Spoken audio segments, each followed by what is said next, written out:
That's not how the Force works. I don't care. I like to get into a vibe. You know what I mean? You know what I mean? So we'll get into it. We'll discuss it all. You know, the truth is, it sort of is what it is.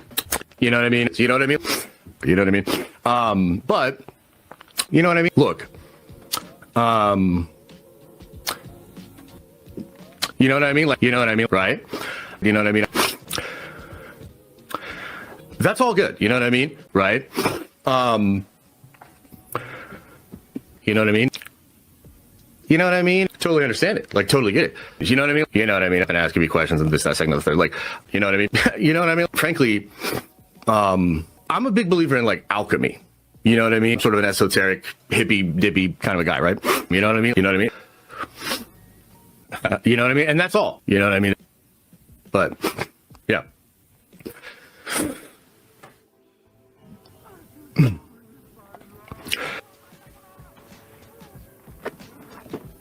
You know what I mean? What are you talking about?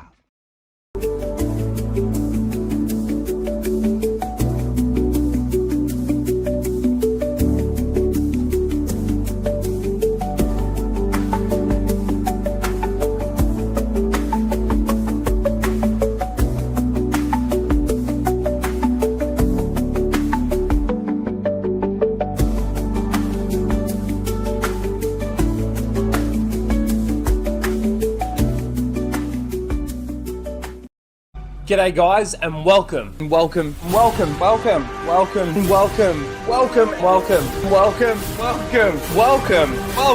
back to Casual Rage.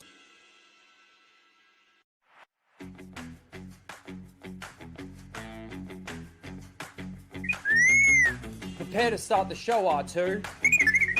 This is where the fun begins.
Yo! Welcome to Casual Rage. Casual Rage, what are we? 249. Whoa.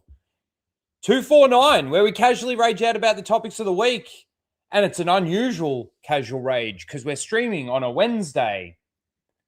Well, for some people, it'll be a Tuesday. But yes, so last week, we missed last week. Unfortunately, I had something impromptu come up that I needed to just work on. It was work related, unfortunately. So I had to handle that. And then I wanted to announce last week that this, for the next 2 weeks, I have to move it to Wednesday because I've had to change my day off with work. So I didn't get to give you guys that announcement. But yes, so we are going to be doing Casual Rage now and next week, same time, same day, and then back to normal. Back on the Thursday or the Wednesday, depending on where you are in the world. What's work? I wish I didn't have to answer. God, sometimes I wish that it could just be easier. And then, like, you know, I still want to be able to do things and still want to work and still want to produce stuff. But at the same time, I still kind of wish it was easier. Speaking of work, fucking hell. Call comes through just as I start. I need to put my phone on Do Not Disturb again like I did the other week. But yes, this week we've got a little bit to talk about. We've got Invincible that I want to talk about. We talked actually probably a little bit too much about Invincible on Flashcast last weekend. But I still want to talk a little bit about that. There is just some, I guess, some general... Straight away. My phone hasn't stopped. So just some general stuff. There's some there was a Mortal Kombat 2 like TV spot that came out, which was like a week ago, which I saved, but obviously because we didn't do last week. I saw Asmongold got banned. We'll probably talk a little bit about that. I wanted to talk a little bit about Supergirl, and then there's some... Oh my fucking God, fuck off.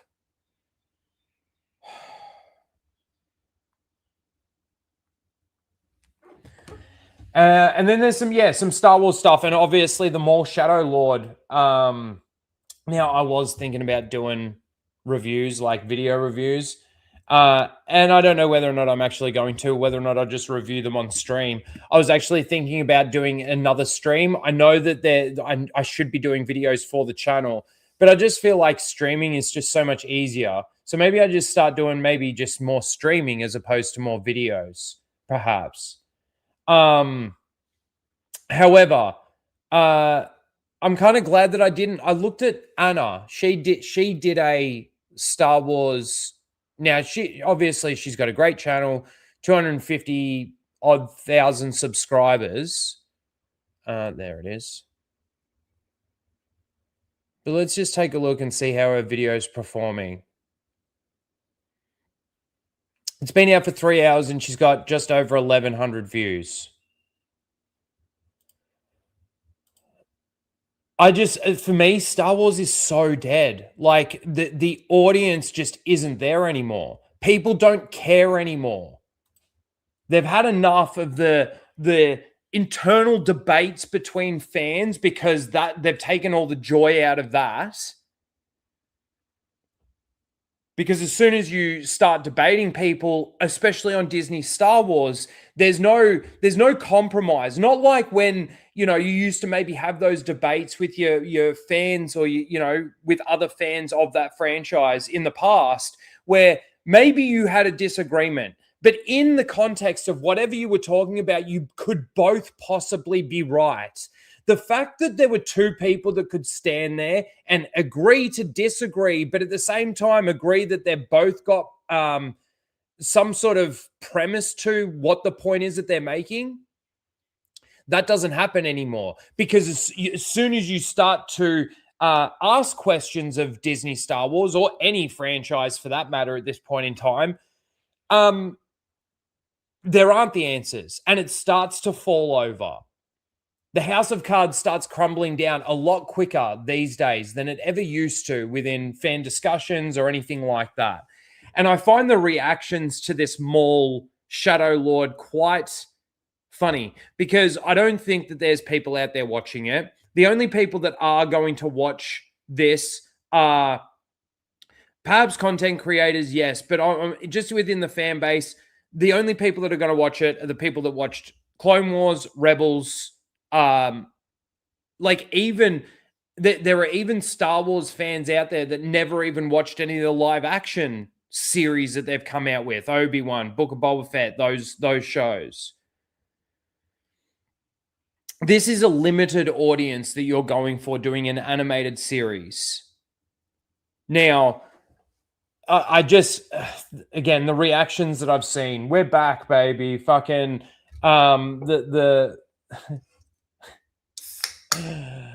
it's hilarious. It really is. We'll have to get into it. We'll probably get into it straight away because I've already started talking about it, but I've realized that I also haven't said hello to the chat. And I do realize that streaming at this time, I might start a little bit later next week, guys, because I know that Melvin's streaming. Isn't Wednesday such a better day for this show, I reckon? I need to see if I can permanently change my day off. That's going to be a tough one, actually. But, like, think about it. When we stream, let's say tomorrow, the time that I normally do, there's at least 15 other people streaming within the communities that I know people. There's like 15 other people streaming. Right now, I could have a look, and I would be, I reckon, lucky to see if there was 5. And this is the thing, I wouldn't put somebody like Tug in that category, and I think he is streaming right now because it's a completely different stream. It's a completely different audience. Completely different audience. But anyway, let's say hello to the chat. We got Big Phrase. Yes, I did, and I've explained, obviously. Thank you. I didn't even see a thing on Instagram. I'll have to check it out. Tillium, how you doing? Good to see you too. Giggity 6998. Hello. I kind of know what he means. I don't know what that's in reference to. I'm sorry. Fear of Femurs here. How you doing? Hanging out while he's playing games. Awesome. Deadlock. I've been watching like some of these people playing that what's it called? Crimson Desert, is it? Am I getting that right? That kind of looks cool. Hello. A Pig Bennis. How you doing? Saw, I see you. How you doing? Eternal Brandon. Hello. Hello, everybody in the chat. Maul. What do you? Oh, you're. Are you correcting yourself? Oh, because it's Maul. Mail. It came through as mail. How funny is that, bro? What's up? With people shilling so hard for this crap. Maul is my 4th favorite character, bro. Still, it's Disney. This is the problem with Maul. This is the problem with bringing Maul back and everything. Maul should be dead. Should be cut in half, bisected, completely gone, out of the story. All of this stuff that comes afterwards, despite, yes, fucking they brought him back when George was still in charge. Yes, it's still a fucking mistake. George can make mistakes too. Anyway, it's now where you've taken the character. Now, the funniest thing that I notice with this series that comes outside of the continuity, we are going to go straight into Maul. I was going to do it fucking last. The funny thing that comes into play with Maul is his desires and his wants obviously change, but they change very dramatically when you think about it. So what kept Maul alive? Let's just talk a little bit about this really quickly. What kept Maul alive? His hatred for Obi-Wan Kenobi. Stripped everything from him. He was on the rise. He took out a fucking Jedi Master, wasn't able to take out his apprentice, and completely stripped his future away from him. So that's what keeps him alive. And the only thing that we've ever seen, whether it be in the Clone Wars or whether it be in, well, hang on a second. What was there where, because yeah, there is the little cameo at the end of fucking Solo, a Star Wars story, and he is a part of the syndicates and everything. But the point that I'm basically making is that he wanted revenge over Obi-Wan Kenobi, and then somehow he's transitioned into wanting to be this crime lord, syndicate leader. But then also within this, we're getting the case that obviously we're getting that Darth Talon character, which they've now called Devon, which we'll see what happens with that. The rename will come, and she'll bow down. He'll become her master, and she'll be renamed as Darth Talon. But then after all of this stuff that happens, he regresses back to his previous needs and wants in regards to just wanting revenge over Obi-Wan Kenobi, because then all he does is fucking harass Ezra Bridger to basically find Obi-Wan Kenobi, because that's all he wants is revenge. So even through all of this, is it still just the fact that that's all he really wants is revenge to Obi-Wan Kenobi? Because that's not even coming up within the narrative of the plot of this story that you're basically putting in here. inserting in here. You see them fighting? See them? Watch them. Watch him. They'll go falling off that table. Come on. Okay, sorry, it drew my attention completely away from what I was actually saying. Oh, keep watching them. Fuck, now what was I saying? Oh, and he gave up. Pussy. He's playing in one of those paper bags from Coles. Okay, back to Maul. So yes, anyway, it basically feels like or comes across like his purpose sort of changes. What he wants sort of changes, and it changes very quickly in the timelines that this obviously all takes place in. Now, there's a couple of things that I really didn't like that I have to sort of pick apart here. Laser sword. So when I can't remember his name, the cop guy, I don't know all the names. But when he sees Maul first appear with his lightsaber, he calls it a laser sword. Now, yeah, I know that there's the whole thing about Anakin calling it a laser sword in The Phantom Menace. And I have no doubt that there are some people out there that do call it laser swords. I think there is a mass, like, people know what they are called within the universe. People know that they're called lightsabers within the universe. But then there's also another problem that I had in regards to the way the droids act within this Disney Star Wars universe. These are droids. These are programmed beings. Well, no, they're not even beings. They're programmed tools, mechanics. Fucking, they're programmed to do certain things. Now, yes, droids can have personalities and they can have individual personalities. And we obviously see that with R2 and C-3PO are the main two, obviously, that you sort of get to see that with. But I have a problem when you've got a droid that's being captured and it now seems like the droid is being tortured and the droid is acting like they're in pain and like really fearful and stuff like this. It's so stupid. It's so stupid. And then fucking that little disc fucking droid thing that Maul has, little. It's fucking huge. It looks little when it's by itself. But then when it's fucking sitting next to fucking Maul, it's this massive like UFO fucking disc fucking thing. And he starts patting it on the head like it's a dog. But you know what the droid does? It does a little, oh, thanks. Yeah, scratch there. It's fucking made of metal. It's a fucking droid. What are we doing? What the fuck are we doing?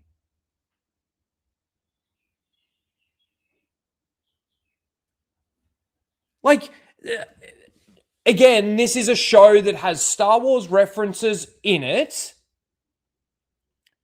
I have no doubt that through this animated show, they could probably tell a better story than what they're doing through the live action stuff and using a character that isn't supposed to exist. So there's no actual reference necessarily for this, other than, you know, the leaked fucking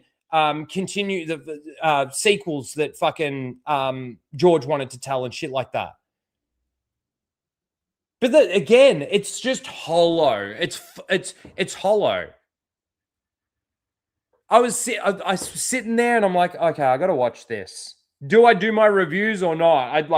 I'm glad that I didn't waste fucking a half a night fucking editing and stuff like that, because I know that I appreciate you guys, because you guys will watch it and you guys will, but is it fucking going to make any difference? Dave Filoni, this is the thing that I see with this Maul thing, right?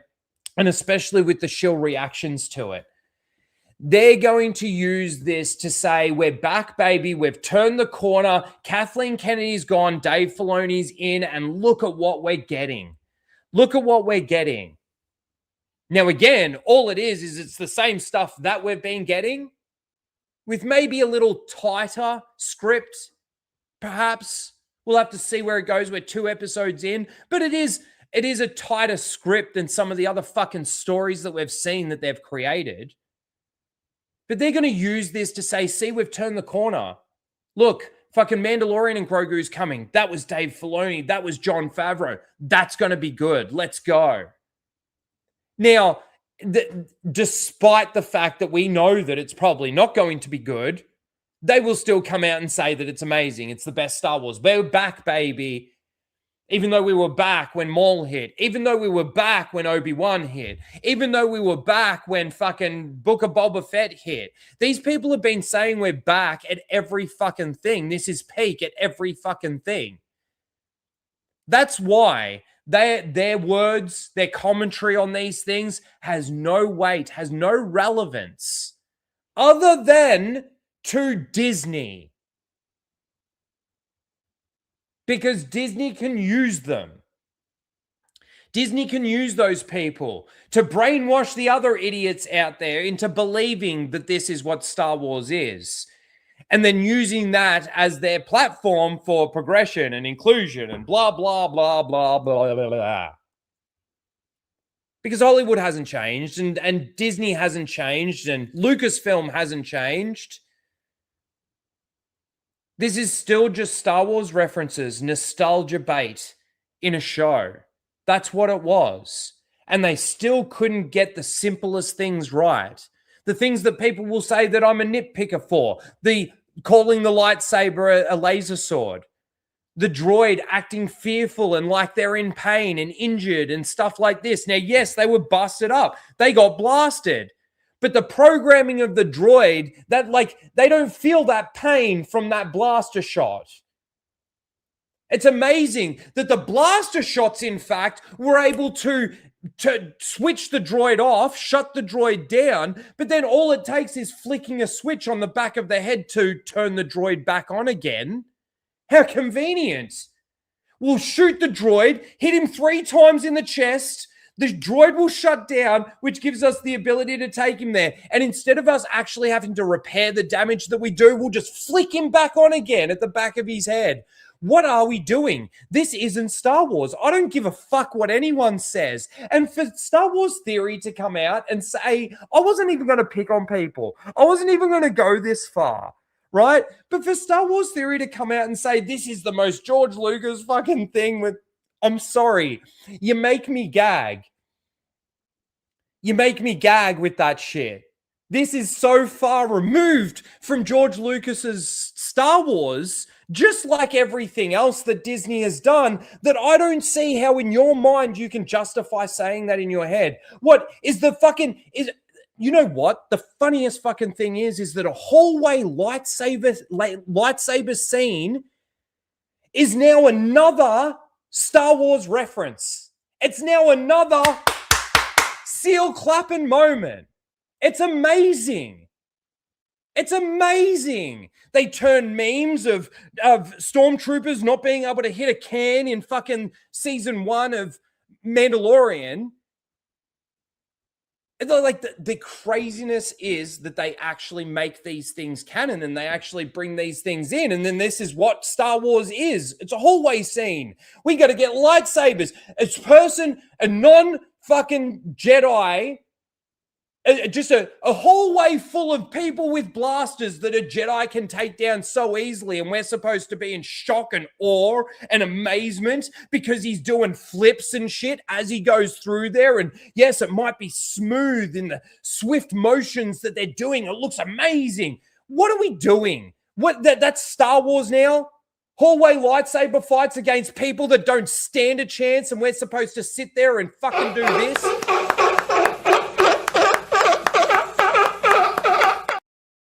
Are you kidding me? Are you kidding me? We're still here. We're still here. It blows my mind that we have got this much garbage Star Wars out of Disney Star Wars. That much of betrayal and the feelings that people have been going through and the betrayal that people have been going through with Star Wars. How do people feel after The Acolyte? How do people feel after, and I'm talking about people that are actually being actual genuine and people that are actually being actual fans. How'd they feel about Obi-Wan Kenobi? How'd they feel about Book of Boba Fett? How'd they feel about The Acolyte? How'd they feel about Mando Season 1 and 2? Probably more positively than most. How'd they feel, though, about Mando Season 3? Like, I don't understand. I just don't get it. I don't understand how people can ignore so many different things within these franchises, call themselves fans, but yet ignore so many different things within these franchises, not even ask the questions, but even when the questions are asked, they're either choosing to be so naive about it and not actually respond to the questions, not even acknowledge that the question even exists. Like, how does a tracking fob work? Dave Filoni, answer me that. Please. Please, fucking answer that question. How does a fucking tracking fob work? This was the start of your reign, the very first picture of the Dave Filoni fucking versus Kathleen Kennedy shit back then, right? The first scene that we ever see in The Mandalorian fucking season 1 is Mandalorian's hand holding a tracking fob. How does that fucking thing work? Explain it to me. And explain to me how inventing something like that doesn't destroy the elements of each individual fucking bounty hunter within the galaxy, because it just makes fucking finding bounties so easy. No investigation, no tracking in their own way, no tracking of their own accord, no unique way of tracking, nothing. Fucking makes Boba Fett fucking going out with the trash look like trash. It's so stupid. It's so stupid. We did get a member chat. Sorry, I've just rambled on for fucking ages. Mike Hill for 52 months. Jesus. Watched the first episode with Star Wars Theory watch party, and he said it's the closest to George Lucas Star Wars. Yes. No, I did see that. I actually intentionally did the same thing. I sat down on the couch last night and I decided I'm not going to fucking... I will do a review maybe at the end of the series for the whole thing, and I will also do reviews for like Mandalorian and Grogu and stuff like that, like individual videos for that.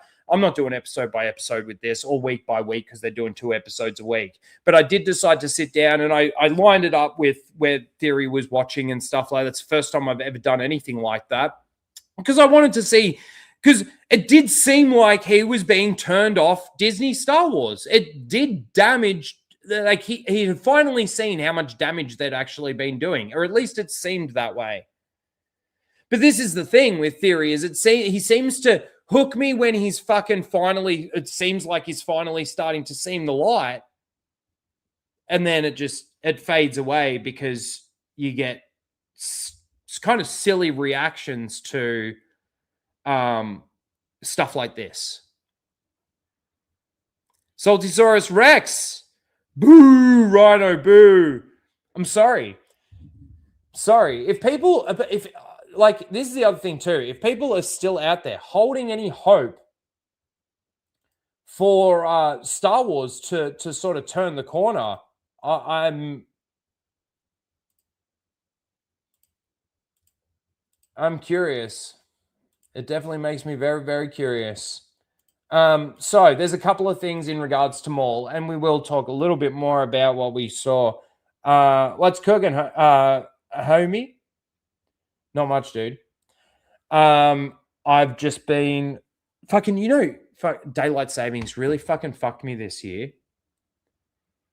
Because it was also over Easter weekend when we got the hour back. But I don't know what it's made me, I feel tired. I don't know why. Because it's not like I'm not sleeping okay.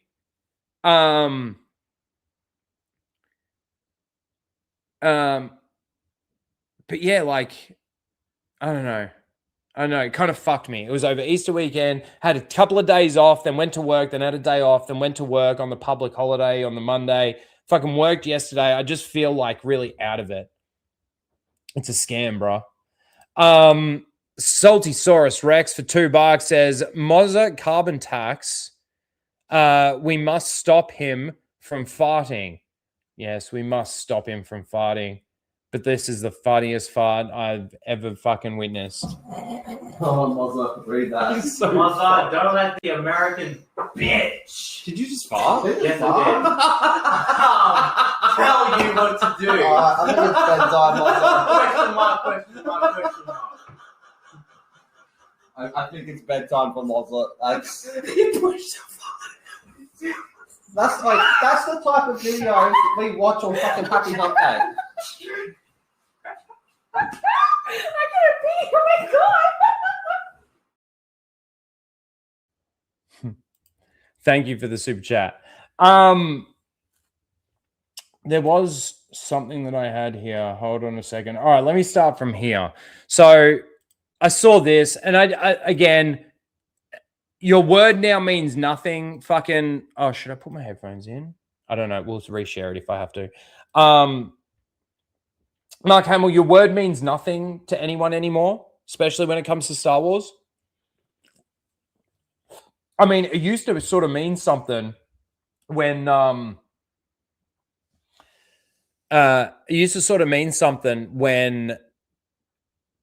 you were saying, like, during TLJ, you know, you don't understand the character, you don't understand what they're doing, and then you did a 180 because they spoke to you or whatever, and they said, we'll give you a lot of money if you just shut up and do what you're told.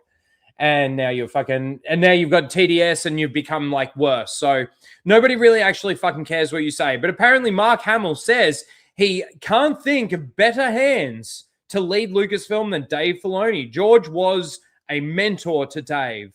So he knows George's sensibility.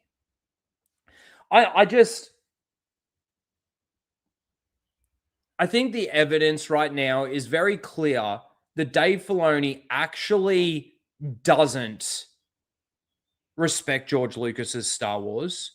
He's even come out himself and said that during the production of the Clone Wars, he intentionally left a section out before he did a screening or a showing for George for approval. This is for approval to show, right? To actually air.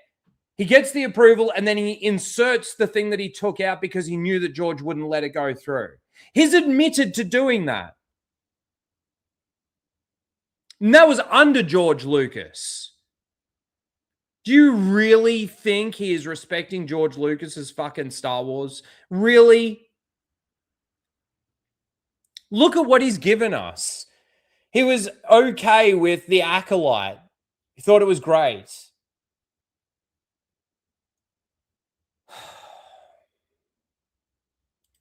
Hail, brother. How you doing, John? Hey, Zeus Davila, good to see you. The Backseater, how you doing for $2? Says Mark Hamill straight up the exact opposite of Luke. Yes, 100% the exact opposite. Mr. Bantham gets 5 memberships. Thank you very much. Appreciate that. See, this is the other thing too. I'm just looking at like the viewer count right now, and I think we were just around the 40 mark a second ago. We're down to like the 32 now. But like even this is better than what we get like when I usually do it. True? And I'm not blaming that. Like I'm a nothing burger on YouTube. I appreciate everybody being here, but like, you know, when you're competing against 15 other YouTubers that are streaming that, you know, obviously have bigger channels, bigger chats, all of that sort of thing. Maybe I'm going to speak to my manager and see if I can change the day permanently. It's going to be hard because the reason why I'm doing this next 2 weeks is because the guy that usually takes this day off is on annual leave.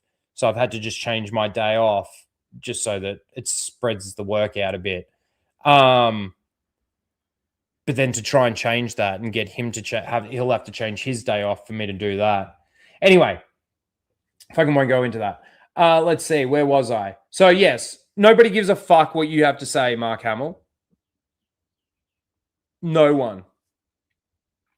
And this was pretty incredible. It's amazing. This is like, I don't even think this is the second time they've done it, but they announced basically a season 2 before they even aired the first episode of season 1. But this is the Dave Filoni takeover, right? Because this is massive Dave Filoni stuff. They're already doing a season 2, which wouldn't surprise me. Do an animated thing really quickly. They'll bust that out by next year. But then in the meantime, and look, you might do something half decent with this show, right? Again, to me, it ain't Star Wars. To me, it ain't. It's flashy shit on the screen again. I was bored watching it. I was honestly bored watching it. Because it was the same shit. The things that they're reacting to, the hallway scene, all of that stuff, all the ones that they're seal clapping to. I'm bored of that stuff. I'm so bored of it. And I'm bored of the reactions to it as well. Oh, we don't have any audio, do we? Because I'm a retard.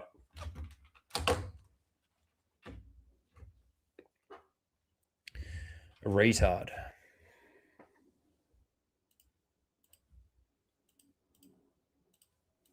Not that fucking I didn't already tell you what he was going to say. The word on the streets of Janix is that Maul Shadow Lord is getting season 2. The dark side.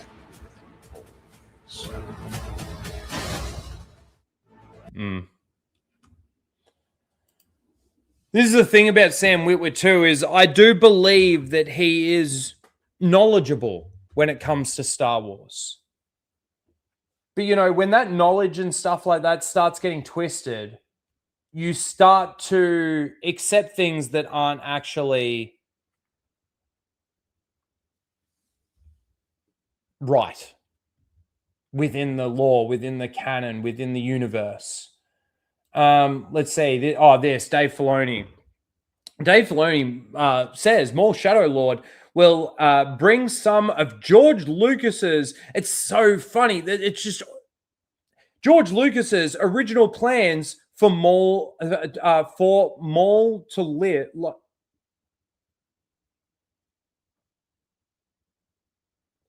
Original plans for Maul to live. Fuck, that really spun. You know when they fuck shit up like that and you've already got dyslexia, that twists your brain into knots. Original plans for Maul to live. To live.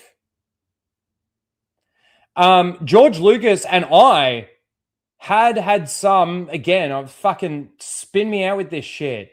This is probably the worst fucking thing that I could possibly fucking read right now. Oh my God. George Lucas and I had some talks about Maul over the years and what his plans for Maul had been. And so I felt Maul Shadow Lord was a way of honoring the future that we were going to have and finally bring some of that to light. This is the thing that I'll say about Maul and even with George Lucas in his involvement with it and everything.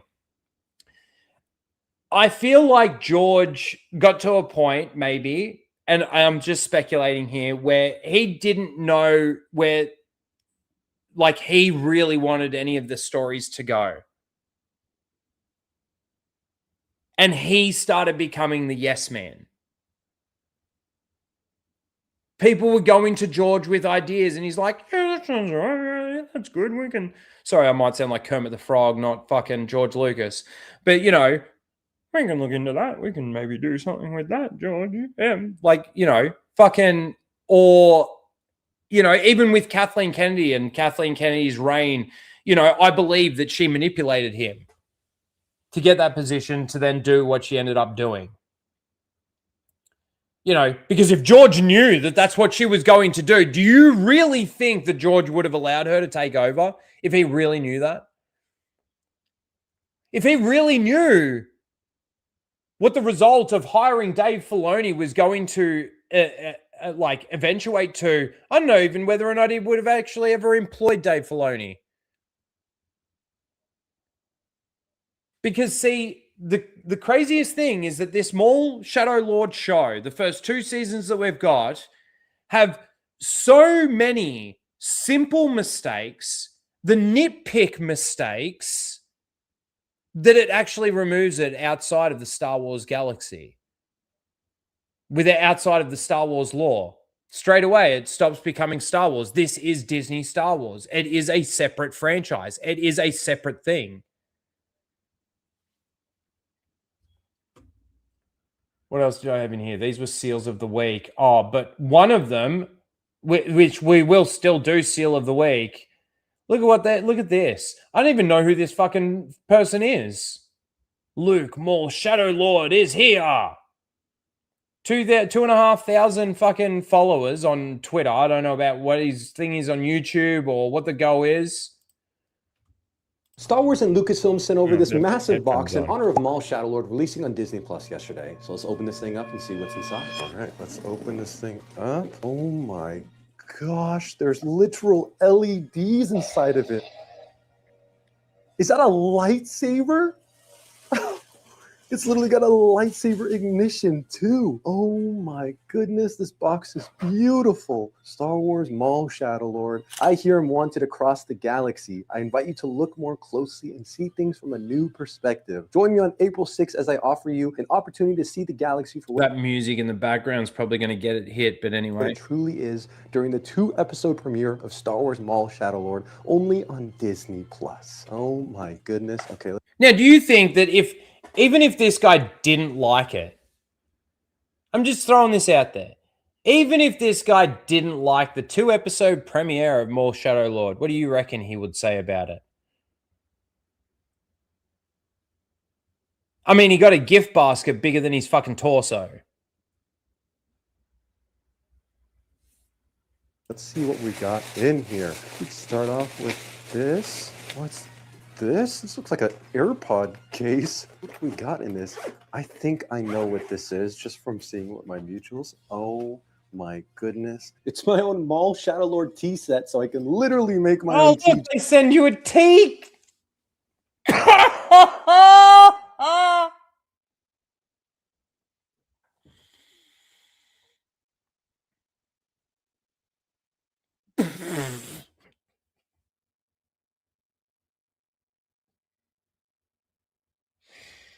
I tell you what, if I was a shill, and I went through that exact scenario that I just mentioned to you, if I honestly got this gift basket and I thought it was bad, what would I say? If I got a teacup little fucking set in a fucking mall thing, I'd still say it was shit.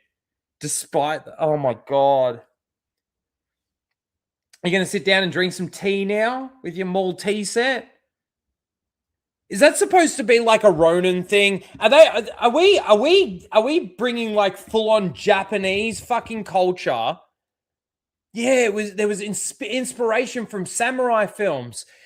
Does not mean that you bring samurai culture, and you've already had fucking what's his name, Thrawn call Ahsoka a Ronin, completely out of place in the Star Wars galaxy. You got to be kidding me with this. Just like he does in the show. This is insane. We also got some Cassius tea cookies to go with the tea set too. And I believe there should be a Maul Shadow Lord poster in here. Let's see what we got. So you've already got a friend that's already received one, because I believe that there's supposed to be a poster in here as well. So I've already seen what this gift basket is. So my reactions to it as well are completely fake. The LED opening up and the lightsaber sound opening up when you did it, and your shock face is fake. Is that what I'm hearing? Because you've already seen friends of yours or people open this up because you believe that there should be a poster inside this? Come on, man. Come on. You can still be an adult and be a fucking fan of these things. But no, that's the difference between an actual Star Wars fan. I just fucking figured it out. Pfft, mind blown. I just fucking figured it out.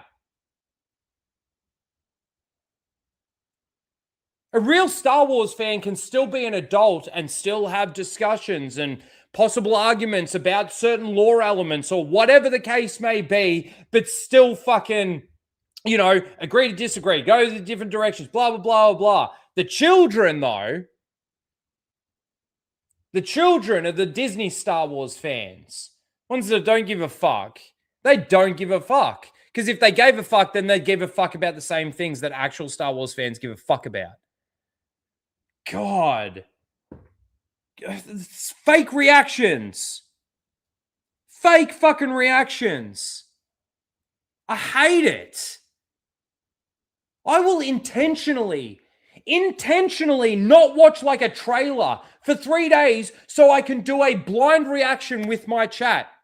Whether or not you guys believe that that's what I would actually do or not, and that I've actually done in the past, I don't give a fuck. It's a genuine reaction to these things. But even sometimes my genuine reactions are not like crazy psycho. You might see me and I'll be watching it and you'll like, this will be me. Huh. Oh, that's pretty stupid. That's a reaction. But no, for the YouTube algorithm and stuff like this, you got to be over the top, right? Eric Butts, which we will fucking get to. Oh my goodness, it's the classic poster that we first saw when the show was released. So is it the same classic poster that you first saw in your friend's fucking bundle pack? This is peak. Let's see what we got in here too. No way. It's a literal Maul Shadow Lord LED sign. Now I gotta find a spot to put this up. I gotta plug this in too. It literally lights up. Look at this. Oh no, it literally lights up. It's an LED sign. It's an LED. What did you think was gonna literally happen? I just can't with these fucking people. They're retarded. They're so like brain dead. They've got fucking, I'm retarded. I have dyslexia. I can't read properly. I am stupid. But I still have a fucking IQ above these fucking people. I still have a schooling level at least above fucking grade 3, thank Christ. What did you think was going to happen when you plugged in an LED light set? I hate that. It's the same with commentators in some sports, I must admit, at the moment. They will state the complete obvious. Like, oh, they'll really be on top of this game if they score next again. Well, no fucking shit. Like, it would be the same if it went the other way. I just hate, like, the fucking... Oh, thank you, Mr. Captain Obvious. But that's how stupid these people are. Maul Shadow Lord LED sign. Now I gotta find a spot to put this up. I gotta plug this in too. It literally lights up. Look at this. And last but not least, we have a Star Wars Maul Shadow Lord like cozy hoodie too. It's almost like a blanket material. Let's put this thing on. Yeah, this is the comfiest jacket I've ever worn. I cannot thank Star Wars and Lucasfilm enough for this insane package. I'm obsessed with the first 2 episodes of Maul Shadow Lord. And if you haven't watched it yet, be sure to watch it on Disney+. Yeah, be sure to watch it on Disney+. They're doing all the promotion. Make sure you send them out the shit so that you can fucking be told by this dude to go and watch Maul Shadow Lord on Disney+. Because it's amazing. It's amazing Disney Star Wars. It's not amazing Star Wars, amazing Disney Star Wars. You got to remember that. You got to remember that. So he is definitely in the fucking running for Seal of the Week. So we're going to leave that one there. What else did I have? We weren't going to do anything with that, I don't think. And then we were going to watch Theory's actual reaction. And there was a couple of things that I wanted to... We may as well do it. We may as well do it.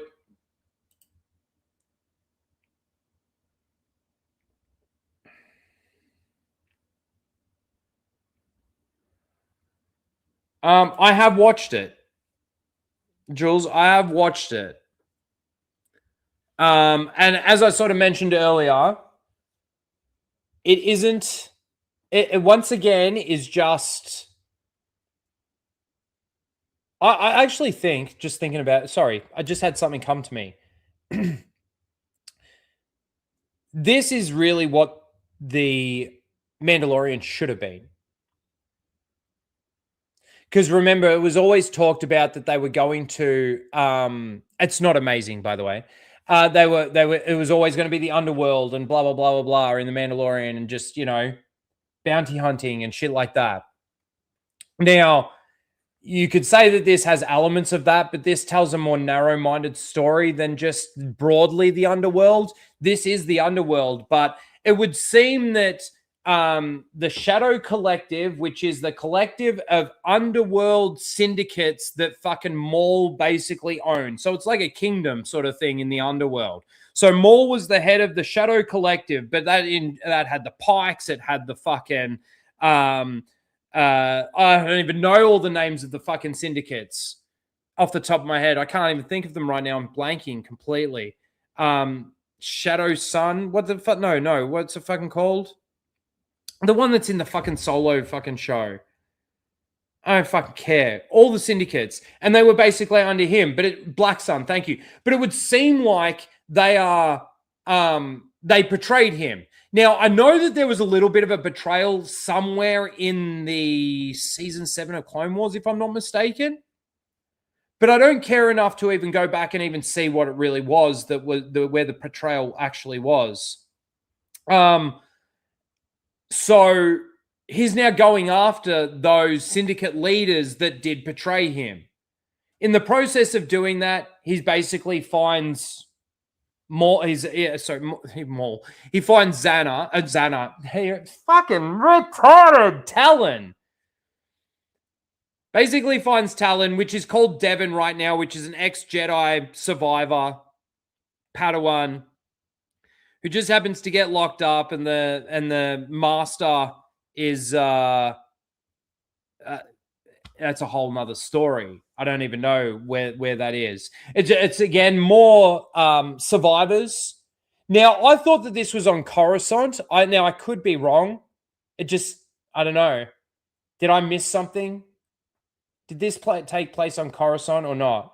The other thing that I didn't like in regards to the droids, just really quickly, because, there was the droid that was acting like they were in pain, but was able to get shot with 3 blaster bolts to get shut down, but switched back on just at the flick of a switch behind the head, which doesn't make any sense.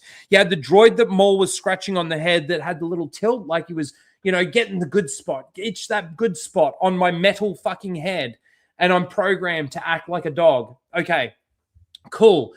The other thing that pissed me off, though, was the programming of the police droids, right?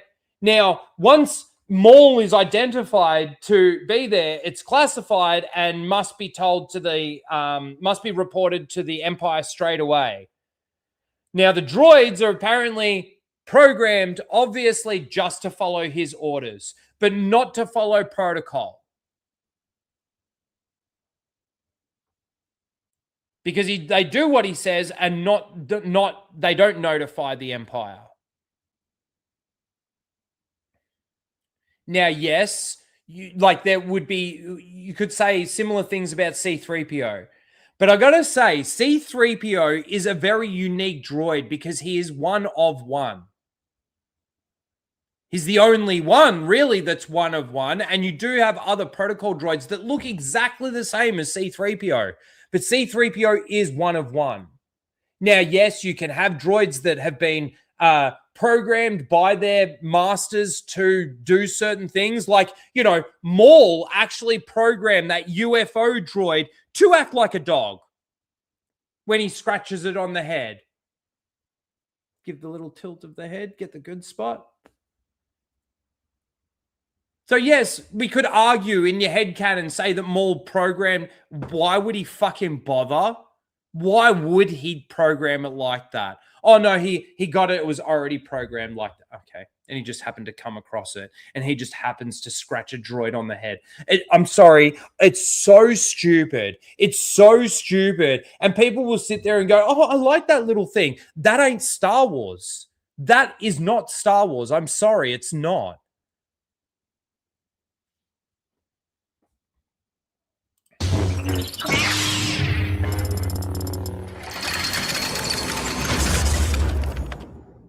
I know watch all 1 and 2. It's so great to be back with you guys at the watch parties. Leave a like on this video, please, and let's get to the breakdown, just like old times. Now, right off the bat, I have to say that Darth Maul is totally different compared to how he was in the Clone Wars, and especially in the Phantom Menace. He doesn't react right away. He is much more methodical, patient, and more of a experienced boss, essentially. The animation in this episode was awesome, the lighting was great, and the music really actually felt like old school. I'm going to give credit to the animation. I do like the animation style of the Star Wars animated shows that they've done.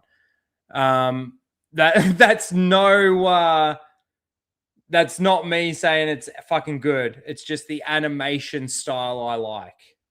George Lucas Star Wars. Now, we start the episode off on a planet named Janix, and this is where yeah. Dropped yesterday, I think it was. First 2 episodes.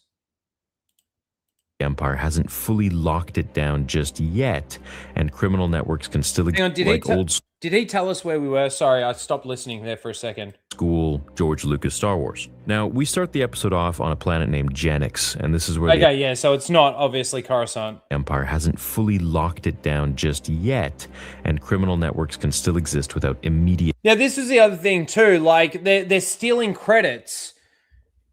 Credits are like these thin little discs, rectangular shaped things. That's what we've always seen as credits. These are like slabs of gold. They still call them credits, but like, is this the material that makes credits? Now, you wouldn't call that credits if that's like, they're not credits. It's what they use to make credits, but it's not actual credits. It's kind of like, it's a simple little thing. It's not anything massive or anything for any spurgs out there. You trust me, there are bigger things that you'll want to spurg at me soon about, right? Like how fucking retarded and stupid this show actually is just in general. But like, it would be like us saying, calling gold money. You know what I mean?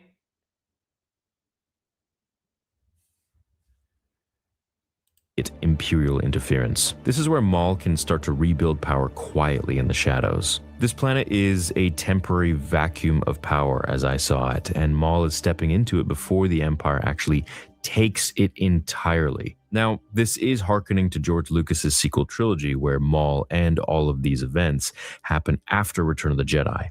Seeing as how we can't do that, considering the sequel trilogy boxed us in, it seems Lucasfilm and Dave Filoni are now doing this within the time of basically about a year after the Clone Wars. And this is where a power vacuum is still available. I still don't know, like, which way George... Nobody's ever going to 100% know which way George was going to go with the sequels. Whether or not it was going to actually be a Maul story, whether or not he was actually going to do a possible, like, heir to the Empire kind of thing, like the grandchildren of Vader or Anakin.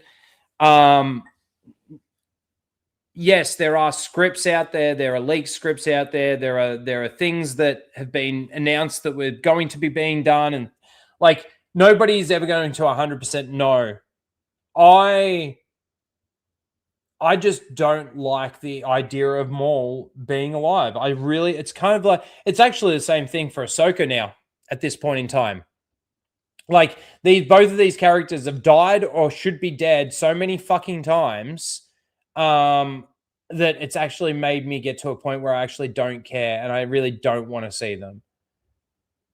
Well, not in the galaxy, but on this planet. Now, we start off by seeing Rook Cast and some Mandalorians are stealing resources, but really we realize that they're trying to steal a droid. They're then apprehended by police patrol, and Maul makes his entrance and slices them all up. Now, as we roll through the intro and move to the supporting character that will be Maul's apprentice, Devin, we meet her and her master, Iko Dio Daki, who are retired Jedi that survived Order 66 and are... Retired Jedi? They're Jedi survivors. Jedi don't retire theory. I know that's... I know it's, again, a little nitpick on basically what you're saying there, but they're not fucking retired.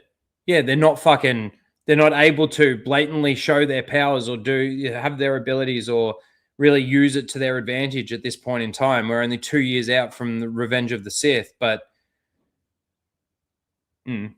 basically just, surviving. When Devin finally steals some food from a street vendor and gets caught, We need to take note of this scene interaction because it's quite important. It shows how her views contrast her master's, which would be stronger Jedi beliefs as he has, and she is, I would say, more selfish, more dark side. She wants to steal the food, which would be a non-Jedi thing to do, and her master is imploring her to stay within the Jedi ways and ask. Well, she's doing this out of like she'll basically, once she eventually talks to Maul about everything, she'll be the victim. She'll be the victim, and that justifies why it would have been okay for her to steal and all of that sort of thing. And fucking Maul will play up on that because he's trying to, obviously, will end up trying to turn her to the dark side or make her his apprentice. So that is the point. But the thing that Disney Star Wars will do is that they will actually make it morally okay for the viewer who's watching, that is the correct way to go. Stand against power. Ask for free food or free credits from people of good nature. But when that fails, she ends up stealing some anyways and gets caught. So this scene kind of creates a good contrast and sort of conflict between her views of the Jedi compared to his, and maybe her I just think she got desperate and fucking, you know, she actually more so stole the food for her master. So it was actually, she was doing something, a bad act, and she got busted for it, which I thought also too was quite convenient. The police droid was the literal one that bumped her. The police droid was like, she literally grabs the food. This is the other thing too, that it's so like, quick, jump, next thing, this thing needs to happen to make this thing happen, reaction. There's never any time for anything to sort of like just settle and absorb or whatever. It is just jump.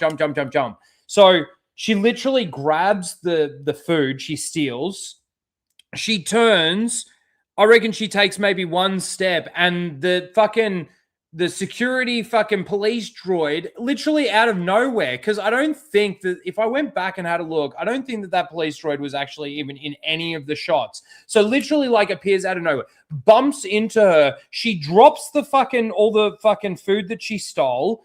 The vendor starts pointing, arrest her, and fucking the droid is right there to arrest her. It's just, to me, it's just lackluster.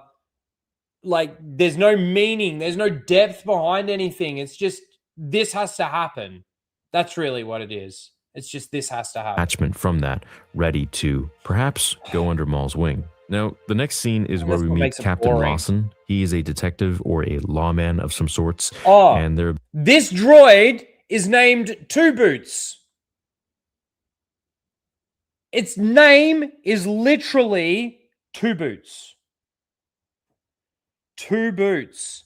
And he is like the main detective droid that works with the main detective dude. Two Boots. I wonder why. It's because he's wearing two boots. Are we going to end up having a scene where he loses a leg or loses one of his boots, and we get a joke where they say, maybe we're going to have to start calling you One Boot? Like, it really feels like that's where that is heading. Two boots, not two boobs.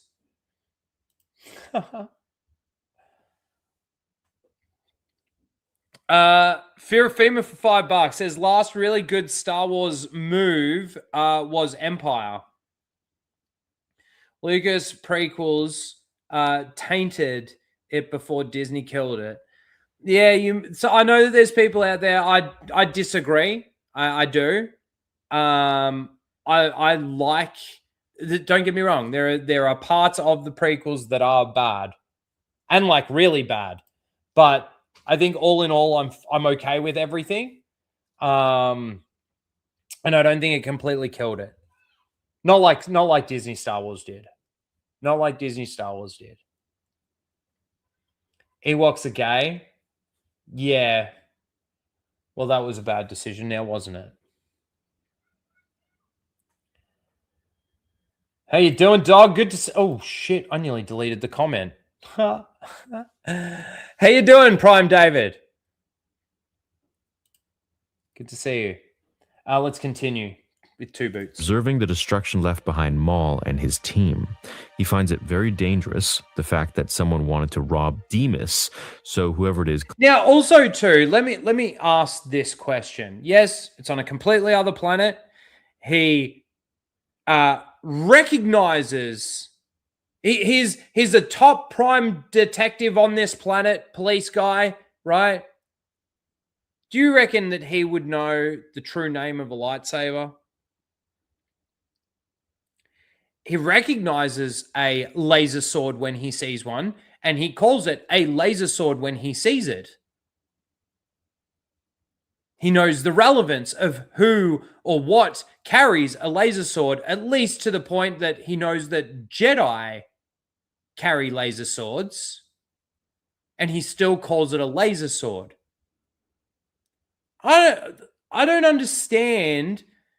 It's kind of the same thing as Rey saying that Luke was a myth. The entire galaxy would have known who Luke was. Luke, Leia, Han, the heroes of the fucking galaxy. Especially only 30 years from it actually happening, and those people are still fucking alive.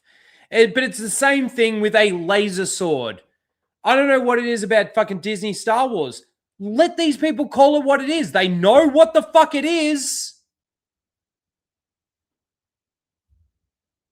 Oh, he calls it a laser sword because he's not a Jedi.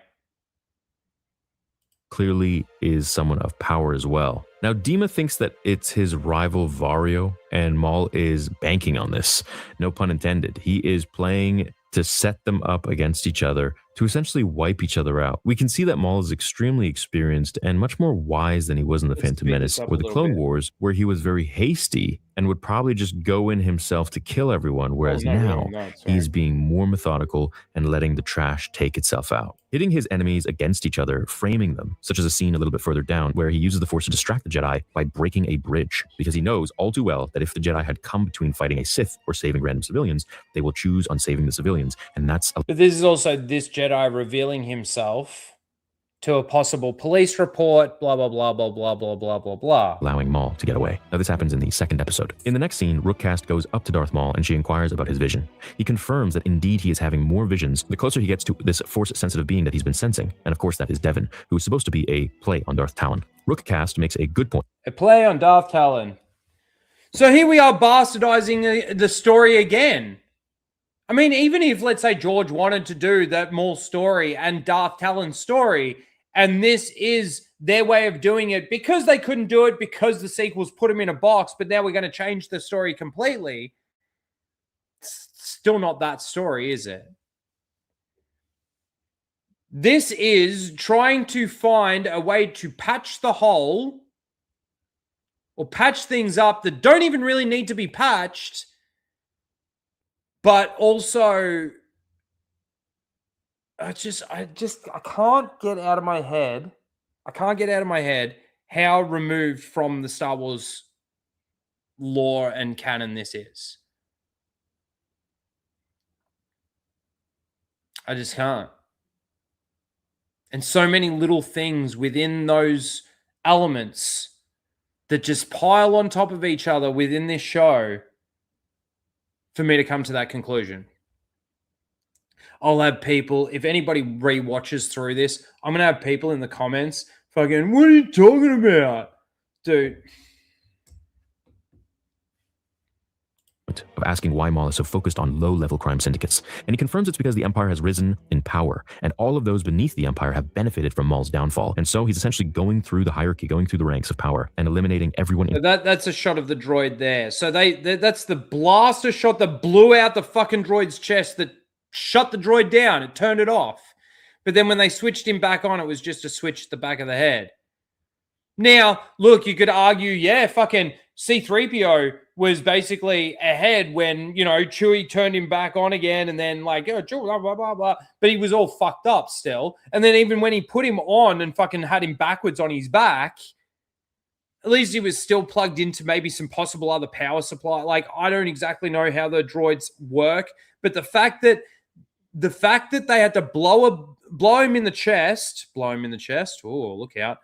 Blow on his chest. The fact that they blew out his chest to switch him off and just to switch him back on again was as simple as flicking a switch on the back of his head. It seems pretty fucking stupid to me. His path until he becomes neck to neck with Sidious, beginning with Demas. Now, the reason Maul isn't going in there and killing them for himself is because he prefers his presence a shadow. This really harkens back to how Sidious trained him since he was a child to remain in the shadows until the time is right. And so, the interesting thing about Maul is that no matter how much he hates and resents Sidious, he still thinks as how Sidious wanted him to, as how Sidious trained him. Now, Lawson sees a hologram of Maul and his laser sword, he calls it, and says he hasn't seen one of those since the Clone Wars, which tells us at this... So he knows what it is. Like, hasn't seen one since the Clone Wars. Haven't seen what? A laser sword. Dude, the galaxy knows who Jedi are. They know what Jedi are. They know that Jedi carry a lightsaber. They know this. They know the information in the universe. You know what information people don't know within the universe? People don't know that fucking Vader is Anakin, except in Disney's canon.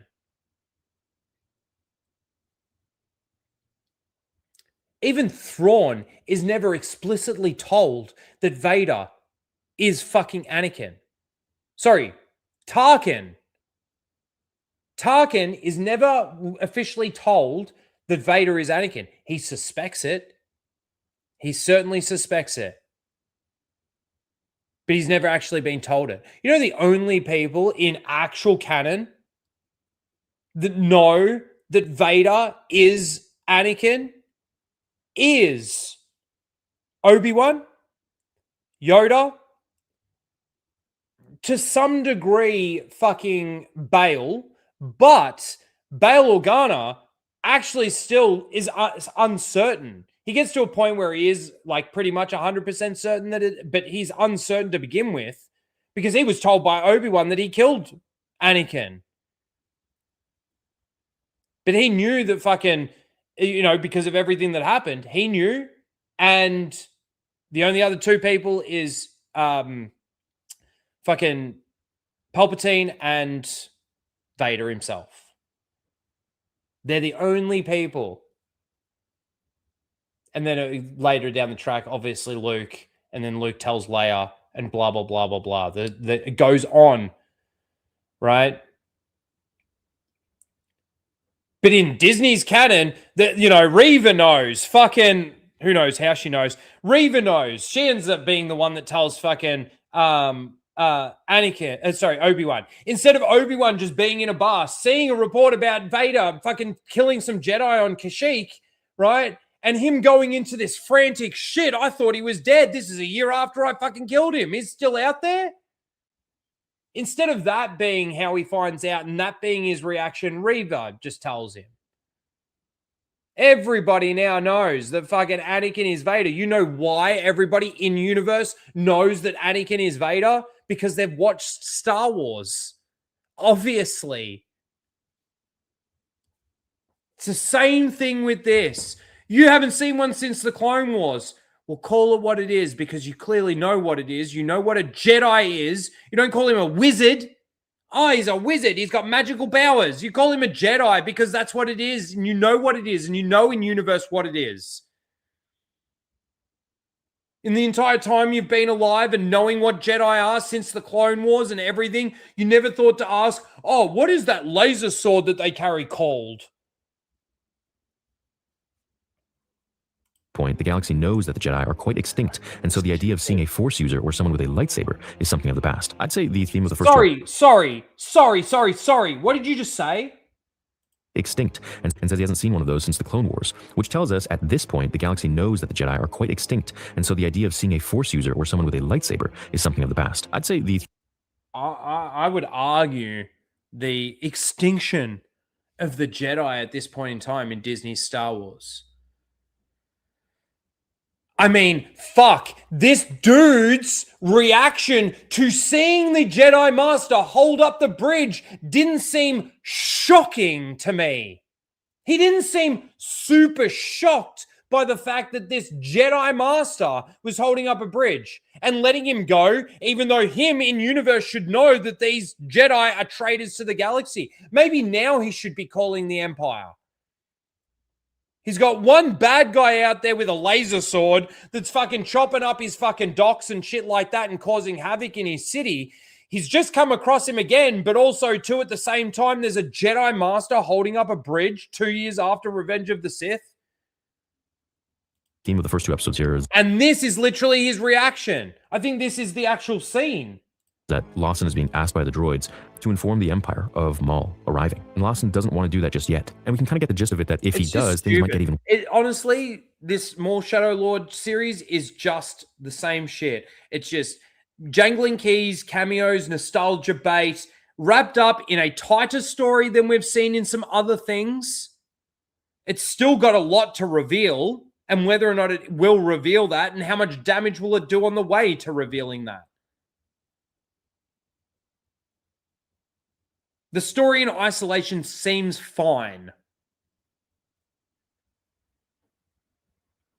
Worse, it's Put kind it of like... into Star Wars, though, just like everything else that seems to be fine within fucking Disney Star Wars, and it starts to crumble and fall apart.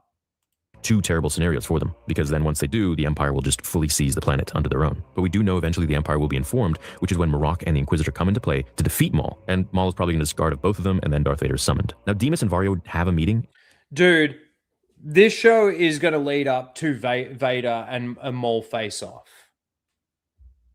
It is. And you know the craziest thing about that is that Vader has to lose. Now, they'll try and find some creative way of making him lose, but that's ridiculous because that means he has lost to Obi-Wan Kenobi again. He has lost to twice again. He's going to lose to fucking Maul. Who else have we seen him lose to in Disney's Star Wars? Fucking, the guy from fucking the games. What's his name? Fucking you play as him as the character. Gives a fuck. Cal Kestis. And another apprentice. And the list does go on. I'm just blanking on a lot of the other fucking people that Vader has been defeated by in Disney Star Wars because they've always got to be able to get away. Ahsoka twice. Correct. Dude. And he has to lose. He has to lose. Because fucking Maul is taken out by Obi-Wan. And it ends up in them trying to kill each other just as Darth Maul wanted to frame with that droid. And in the end, Vario wins to Maul's surprise. So he has him captured by his team, who are a team of Mandalorians and Zabraks. And they do this by breaking him out of prison. It was a very cool, very dark, very gritty hallway scene. And they want him... Hey, another hallway scene. Because that is Star Wars. So that they can get Maul into a position to kill Krim. And if you don't remember who Krim is, he is the leader of the Pike Syndicates. Maul used to own the Shadow Collective, and this comprised of the Pikes being in that collective. Black Sun and the Hutt clan and the Pikes represent a ton of... No, that's definitely not true. Hey, I was around for the Phantom Menace. I consider myself to be maybe a part of the Phantom Menace for a short while. As soon as I saw that it was just it's just a pack of people that were pissed off about one particular movie, but they had no necessarily moral thoughts or any of these other thoughts or whatever on any of the other stuff moving forward necessarily. And I just realized that the Phantom Menace wasn't what it actually subscribed to be necessarily, not by everybody within it.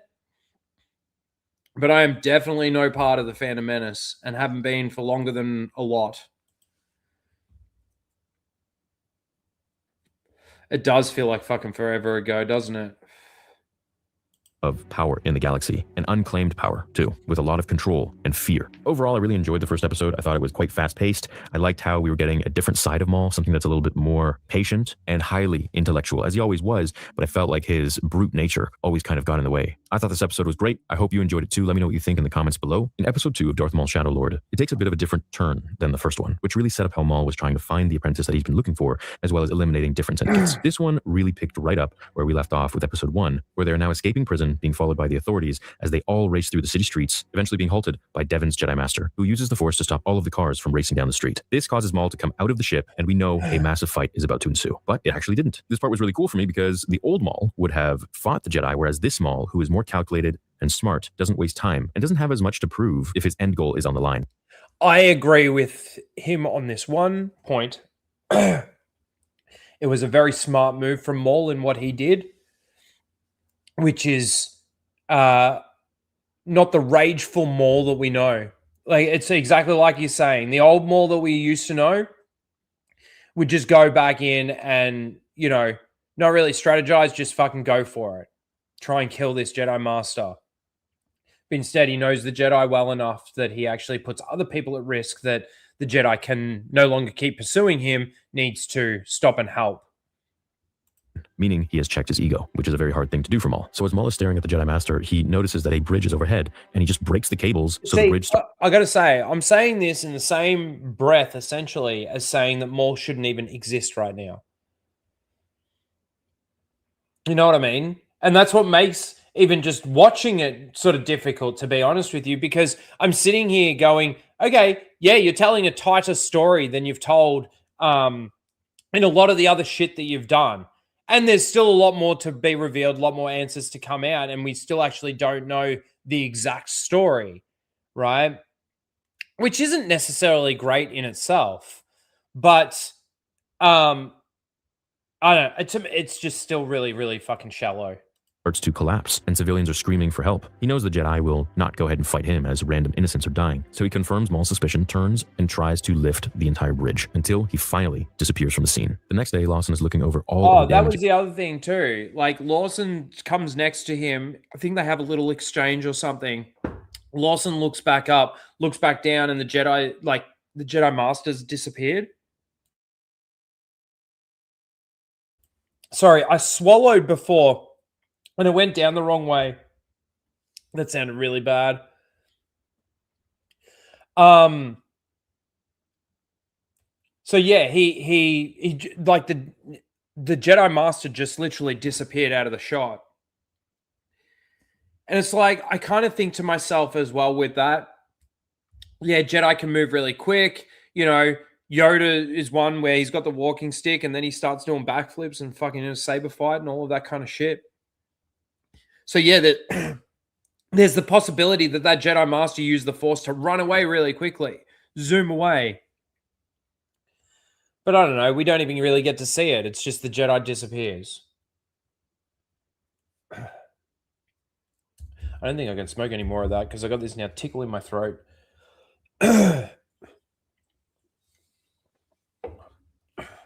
In the city from Maul and the Jedi Master, and he is constantly being told to inform the Empire, in which he does not. And I think the reason for this is because he's so apprehensive to call the Empire due to the fact that he thinks it'll do more damage than good for the current situation. Bringing in the Empire will probably only have them fully mandate certain new rules and claim the planet entirely for themselves. Now Maul speaks with Vario and tells him that his syndicate helps Pikes get spice into the system, and if he passes this test, this mission, then he will be able to live. Maul wants Vario to provide him with the time and location of the shipments in the system. This is to get face-to-face with the Pike leader so that he can kill him. Maul is a very face-to-face fighter. I made a video on this about 9 years ago. He likes to watch the light leaving his enemy's eyes. Now, Lawson ends up learning about the Shadow Collective, and we seem to be following him around quite a bit more in this episode. And while I want to see more Maul, I do think that this was just to give newcomers to the show or to Star Wars in general background information. Now, I'm not a huge fan of this, but it does make it easier for a lot of new people. Well, it might try to give people background information, but we're not really getting a lot of background information, Theory. May not remember, or just haven't watched Star Wars in the first place, which if you haven't, welcome to the channel. I hope the show doesn't follow him too much, as I'd love to see more and more about Darth Maul, of course. Now, as he's speaking to Devon, he tells her essentially that he can teach her things that the Jedi could not. Kind of playing on the whole Palpy Anakin sort of spiel, except Maul and Devon, so I think that he's going to train her finally, and she will definitely outlive him. The way she gets out of that fucking, like, whatever she's inside of is pretty fucking funny too. She tries to unlock the locks at the front of the fucking thing, and then all she really needs to do is push the wall away from her because she's in like a canister, and like her feet can just grip to the thing, and it sort of just pushes away from the wall. I don't know how that works. Maul tells her that she is free to go and not a prisoner here, but he doesn't open the gate or the door or anything like that. This is another Sidious and Maul test where he wants her to figure out how to get free on her own, and does this after feeding her his point of view of the galaxy, how corrupt it is, and how no one is going to come and help her or save her. So Devon stands up, she uses the Force to push the back wall and moving the entire container until she is free. And this is where the episode ends. Now, I think this episode highlighted one of the main important things for me, which is... So she's moved this entire thing from the inside of it away from the wall that's over here. Oh, man, I'm actually doing it on the wrong screen. She's inside this thing. This is like the wall here that it was up against, and she was standing inside it, and she uses the force to push the canister away from the wall. But she's inside the canister. A much more mature Maul, right? The reason he died to Obi-Wan was That's pretty fucking powerful. She must have like magnetic boots or something that fucking gripped to the ground so that, like, you know, she's pushing away from the wall and something's got to give the momentum of the canister moving away from the wall, right? Because he was inadequate or not a good fighter. He had just killed essentially 2 Jedi at once. He killed Qui-Gon Jinn and he was about to kill Obi-Wan Kenobi. It was only the fact that he was so cocky and arrogant that he lost. And it seems like he's learned from his lessons. I like that Maul refrained from trying to kill the Jedi Master and instead just played on his own psychology because he knows it too well by now, probably from Kenobi. So he just broke the bridge and went on his merry way instead of wasting time and causing a scene and potentially having Devin run off. Let me know what you give both episodes out of 10 in the comments below. If you're still here, do leave a like and... That's it. That's all he gives us. So... I think we've been talking about Maul Shadow Lord enough. The first 2 episodes, it's just not Star Wars. You know. Yes, it is. No, it's not. It's not. It's not George Lucas Star Wars. It's not. It doesn't entail or it doesn't have like the same lore elements. It seems to be in a different world. It seems to be in a different canon. The certain parts and pieces of the universe don't act or react or do the things that they would normally do in a Star Wars universe. And I know I'm speaking broadly about it. I don't fucking care.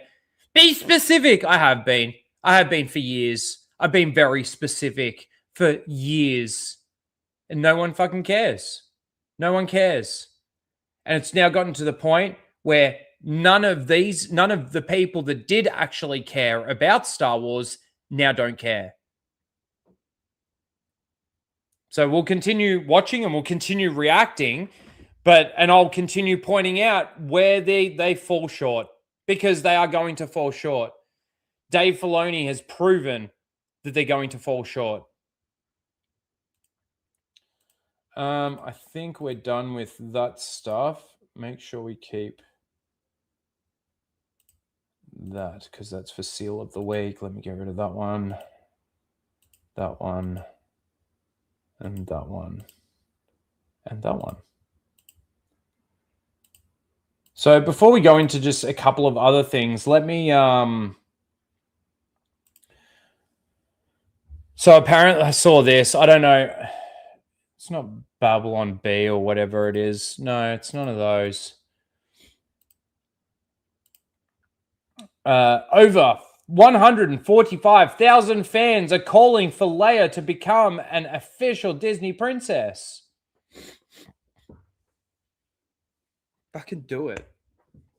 Do it. You're already trying to make the fucking brand a girl brand. You've been trying to do it for fucking years. And the reason why I still say trying is because you've been unsuccessful with that, but you've also been completely unsuccessful with retaining the fans and the female fans that you already had. Yeah. And then there was also this. Star Wars actor John Boyega explains why he doesn't watch Lord of the Rings or Game of Thrones in 2017. Or doesn't watch? Yeah. There are no black people in Game of Thrones, he said. You don't see one black person in Lord of the Rings. I ain't paying money to always see one type of person on screen. Now, I'd like to see a source for where he actually said this, but with how John Boyega has been, you know, he did some fucking thing. I watched Robot Head's video on it.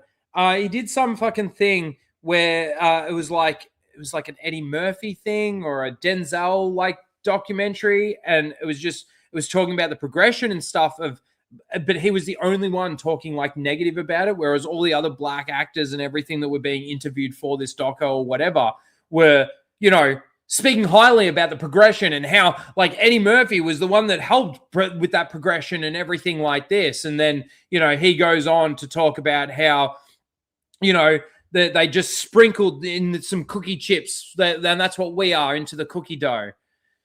trying to say that it's a bad thing. I mean, to me, in cookie dough, like usually the chopped chick cookie bits are the best part. So, you know, even though they're sprinkled in there, maybe they're good.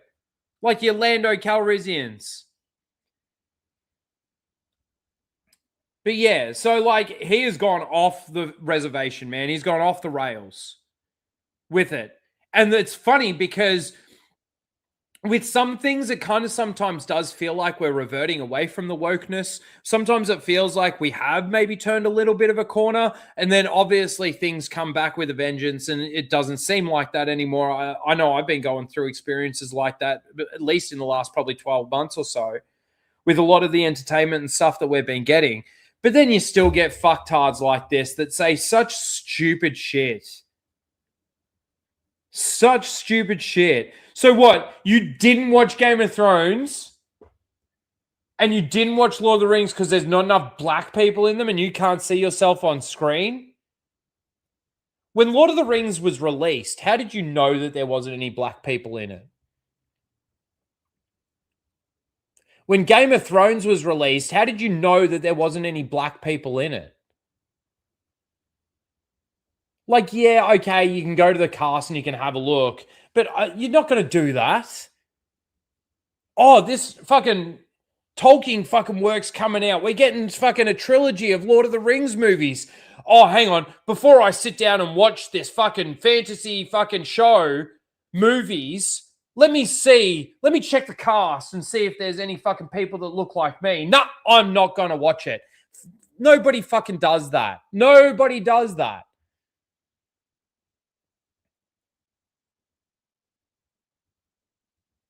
Dude, you are a fucking retard that everybody, all the fans that hated the sequel trilogy, you know, the one person, the one actor, the one fucking character they actually defended was yours.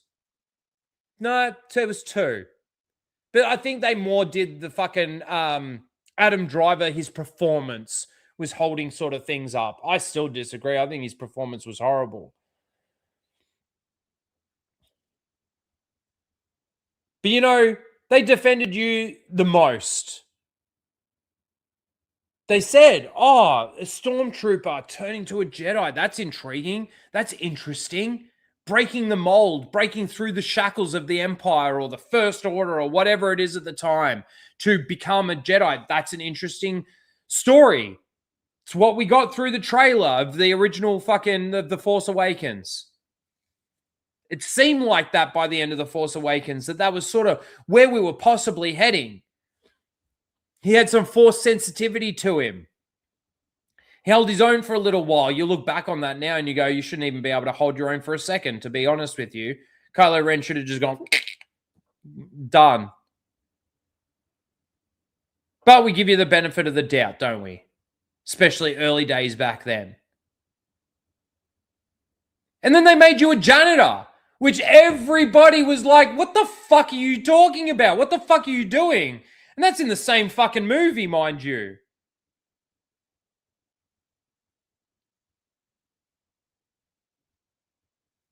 And then it just falls apart. And then you've got to come out and criticize the fans.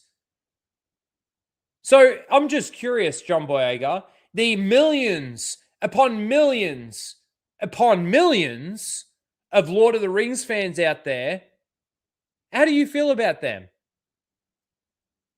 The millions upon millions of Game of Thrones fans out there, I wouldn't say there's as many of those as there are for Lord of the Rings. What do you think of those people? Are they all just racist because they get to see themselves on screen and you can't? You know, I've never once in my entire life watched a movie or a show or anything and thought in my head, I can see myself in that person. I can see myself physically in that person. I'm not going to deny the fact that I've been able to see connections in the way a character acts to things that I've done in my actual life, right? But I've seen that through the character of a black character, and I'm not black. I've seen that through the lens of a fucking Chinese character, and I ain't Chinese. Because that's on a moral level. That's on a completely different level than visual. But see, all of these people are racist and visual fucking idiots. I can't see myself on screen. So even if that white character does something good, I can't identify with that because he ain't black. Like, what the fuck are we talking about? The fuck are we talking about? You're destroying your career before your very eyes, and you're doing it in such a snob way, even just based on this photo. You look so, like, narcissistic, and you sound narcissistic too. And retarded at the same fucking time. That's all the Star Wars stuff, thank God. I know I was going to do all of that last.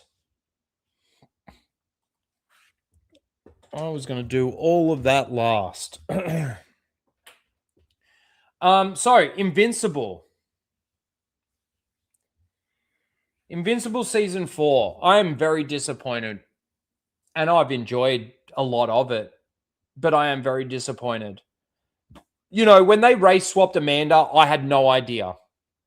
Again, I'm going into these things blind. I'm becoming a fan through the animated show, not through the comic books, which may be a mistake, but that's how I'm consuming it, and that's how I've been enjoying it, right?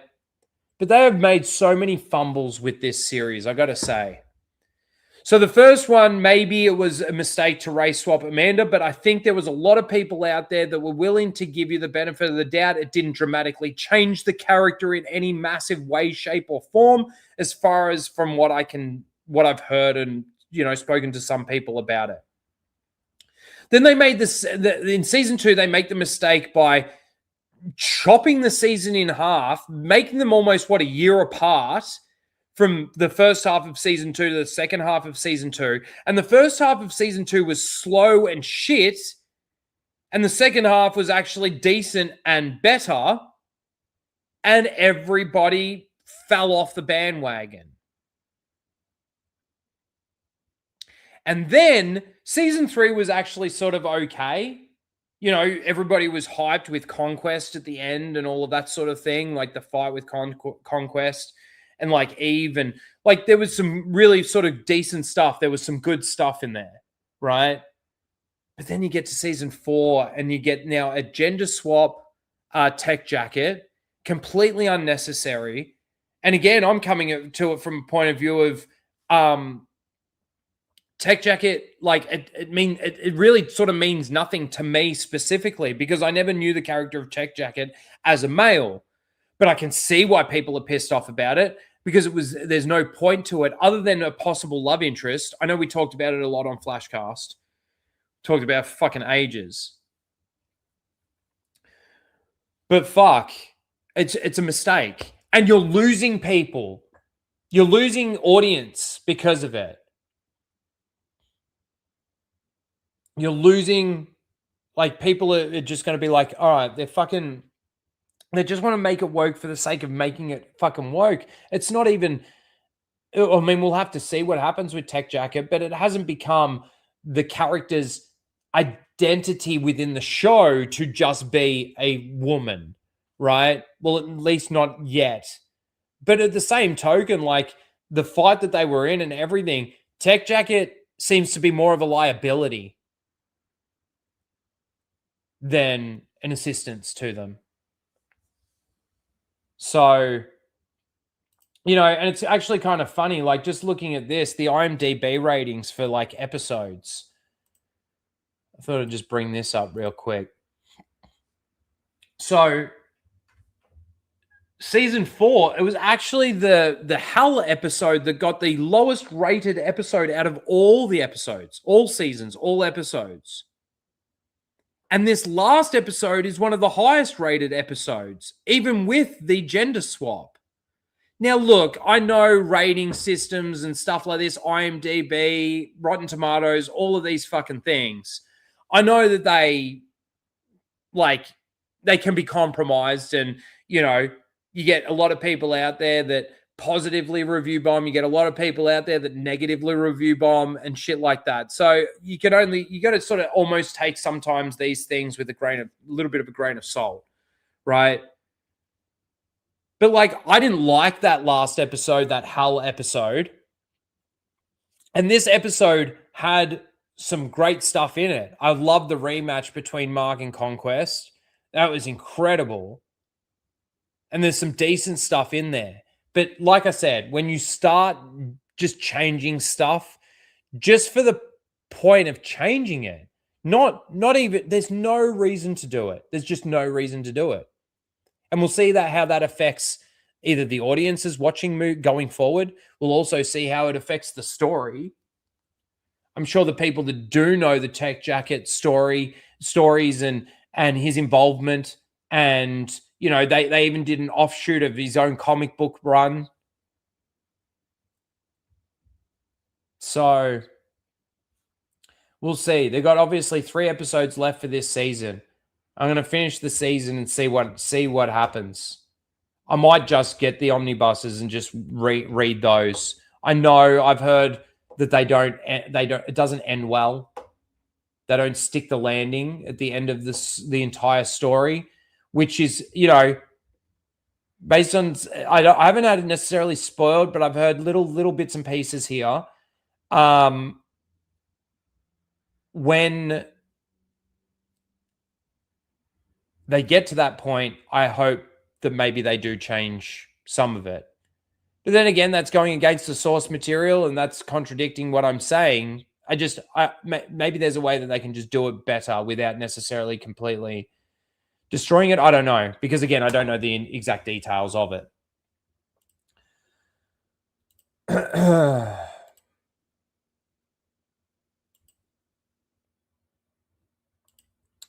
Let's get rid of that. Speaking of celebrities, now, let me, you know, we watched, we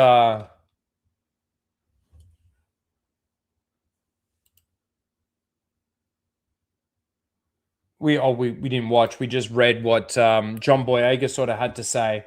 It's just, I saw this and it was kind of funny. It was just something that Anna retweeted. And I don't know who this person is. I kind of find it funny because I don't think most people know who she is. Actually, let me just Google her before I bring it up, just to see if there's anything that she's actually been in that I know of.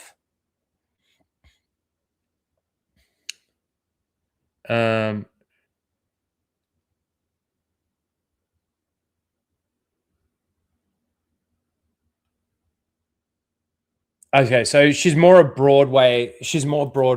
That's probably why. But okay, so this just goes to show how narcissistic some of these people can actually be. So yeah, so I just did exactly what Anna actually did. I Googled her and I still don't know who she is. I would say about 83% of the people on this airplane are teenagers in a theater group, and not a single one of them recognized me, and I could not tolerate that, obviously. Well, okay, there's a couple of things with this. You couldn't tolerate it, obviously, that nobody could recognize me. Out of all these teenagers, first of all, why are you wanting the attention from the teenagers? Well, apparently they're a part of a Broadway musical thing or something that they're doing. I think that's what she says. But also, too, it does look like you're trying to sit here incognito. I'm sure that this isn't what you look like when you are on stage or performing. So I said, are you guys part of a theater group? And they said yes. And then I said, I do theater. And then a young man in a beret and a jacket draped over his shoulders said, cool. R.I.P. Yeah, R.I.P. to your ego. R.I.P. to your fucking ego. There's actually a couple of things with a couple of different celebrities. Obviously, everybody's talking about Brie Larson on her redemption tour. Look, I just want to see another interview where she's sitting next to fucking Chris Hemsworth again. and see how she goes when she's speaking to a white straight male. Let's just see what that looks like now. Let's just see what that looks like now. Prime David says, acknowledge me. Roman ruin Rains Beach. Where are you?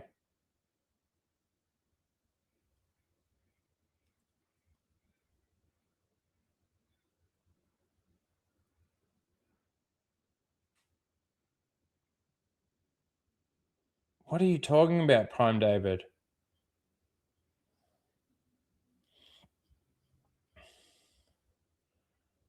What would you like me to acknowledge? Rewrite what you want me to acknowledge. But has anyone... Oh, that chick...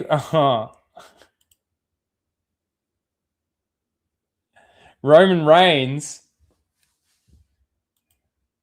This is the best press day I've ever Like had Brie in my Larson life. on her Everything fucking that we're redemption. doing is just joy and play. That's it. We've played Mario Kart and I played Super Mario Galaxy today. I'm like, what was I thinking doing all these dramas where I had to speak on like very serious issues happening? I would just want to open a Yoshi egg. And So I'm not going through the actual interview or anything like that. I don't care. I really don't care. I just, like I said, the thing is, you know, it's one thing for her to be doing an interview with a black woman. She's probably a lesbian. And it's another thing to, and she's actually talking about something that she obviously has at least some sort of knowledge on, and she's a bit of a fan of. Let's see how that goes moving forward. Well, let's see if she actually does learn her lesson.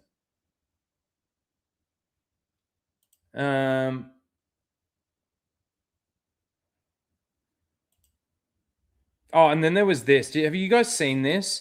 So this is an SNL cast member admitting sexually assaulting a child. But like before I play this, the main reason why I actually want to bring this up is because imagine if it was this dude sitting here admitting this, right? Now, all of these people act shocked about what she's saying. She's just laughing off what she's saying because she's a woman and she can laugh it off like it's nothing. No, I was fired as a camp counselor. For hitting on the campers? No, I pantsed a boy. Oh, honey, I think you're on a list somewhere. And he wasn't wearing underpants. Oh! And then a giant school bus drove by and they were like, you can't, like, because he would lift my shirt all the time. Oh. She's supposed to be a teacher.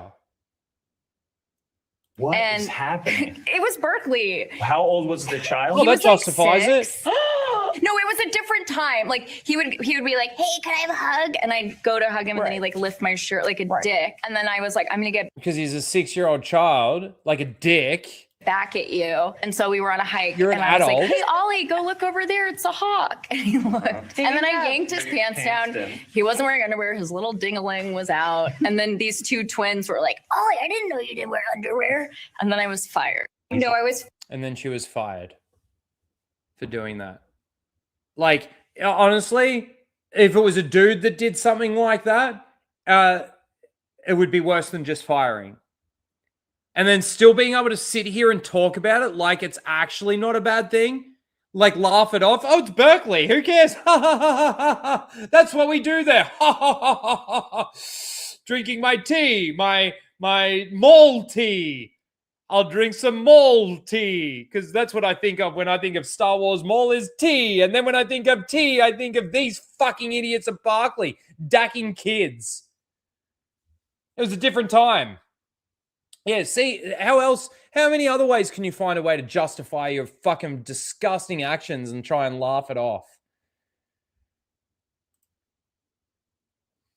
You're an adult. He's a kid. He used to come up to me and ask me for a hug, and I give him a hug, and then he'd lift my shirt up. First of all, why are you letting the kid lift your shirt up? It's a fucking kid, right? Oh, and then for revenge, I needed revenge because I'm an adult and he's a 6-year-old kid, so I thought I'd dack him. Fucking stupid. These people are children. She's a child. She's an adult child. Makes me sick. It just makes me sick more so because, like I said, If the roles were reversed and it was different gender, it would be a different story. There's no way a dude could sit up there and tell that story and say, oh, I dacked her and she had no panties on and her vagina was out. The little taco, she called it a dingaling, right? So let's call a 6-year-old vagina a taco. He's a fucking, I dacked her. And like, could you imagine how that goes down? It's Barkley. Who cares? It's disgusting. It's disgusting. It's disgusting that they're so delusional to think that it's actually okay. That it's actually okay. The justifications stand up. Gross. It's really gross. Because if they can justify that, imagine what else they can find justifications for.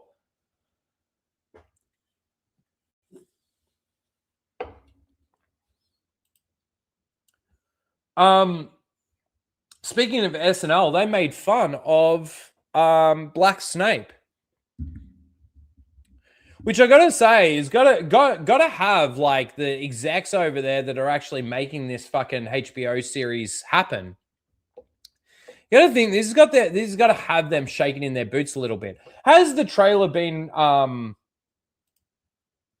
ratioed yet? Let me have a look.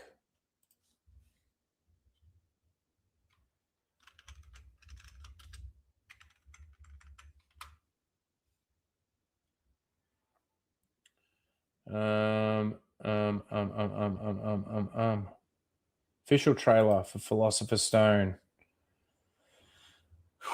Whoa, man, it's close. It is real close. And you know, this didn't have to be the way. It really did not have to be the way, HBO. Because I can guarantee you the majority of those downvotes right there are downvoting it because of Snape. It's got 9.8 million views, 266,000 up to 255,000 down. It's only 11,000 away from it actually officially being ratioed.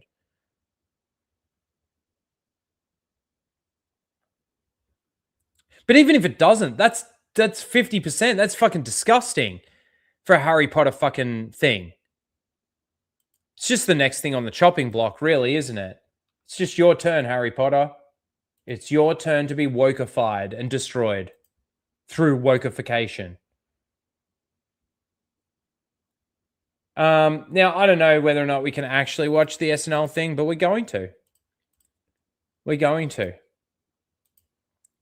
Because you, Paparacito, will be forever known as Black Snape. Not even just Snape. Not even Snape. You'll be forever known as Black Snape. Typecast. You fucking, that's it.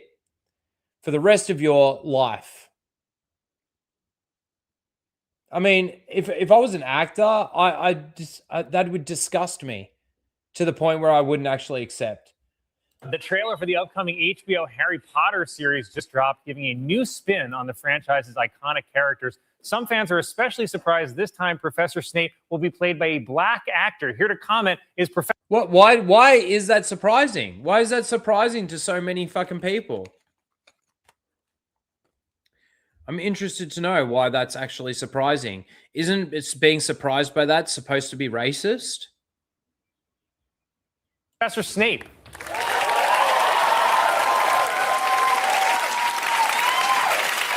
Good evening, Mr. Jost. Well, hello, Professor Snape. Now I'm playing. I don't talk like that, bro.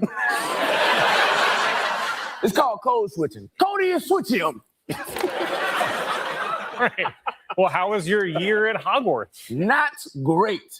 We got this new kid. His name Harry Potter, and he's racist as hell. Oh, what the fuck? Wait a second. Harry Potter is racist? Yes, Harry Potter, or the proud Where am boy I? who lived, spent the whole Where'd it go? year telling everybody that the school's only black teacher was secretly evil.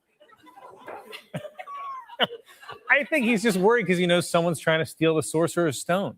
No, but you got to understand. See, the reason why this actually isn't really that funny, like it's funny that they're making fun of it, but the reason why it's not really that funny is because the jokes that he's saying are true, are going to end up being true. Harry is going to be seen and perceived as racist because of the way he feels and acts towards Snape. Because that's how he acts towards him. Soon as you race swap him, it changes things. Now, it doesn't change things in the sense that even if they keep everything exactly the same, completely identical, at the end of the story, Harry will realize that Snape was actually kind of being a good guy, you know, all along, sort of protecting him at least and all of this kind of thing. But now everything. The one thing that nobody's going to be able to get past is basically the lynching that's going to happen from James Potter. So somebody stole something, and the number one suspect is Black Snape. Well, originally, the number one suspect from Harry and that was Snape. Now it's Black Snape, so now it's racist. He didn't even look in the direction of the white guy in the turban. Show the picture. He's got Wizard Hitler on the back of his head. I'm really sorry that he just jumped to conclusions like that, you know? All good. It happens all the time. I showed up to Hogwarts, and the first day they looked at me and said, "You're the professor of the dark arts." And again, that's not funny because Professor Snape wanted to be the professor of the dark arts, but was never given it up until very close to the end. I haven't even watched the whole fucking thing.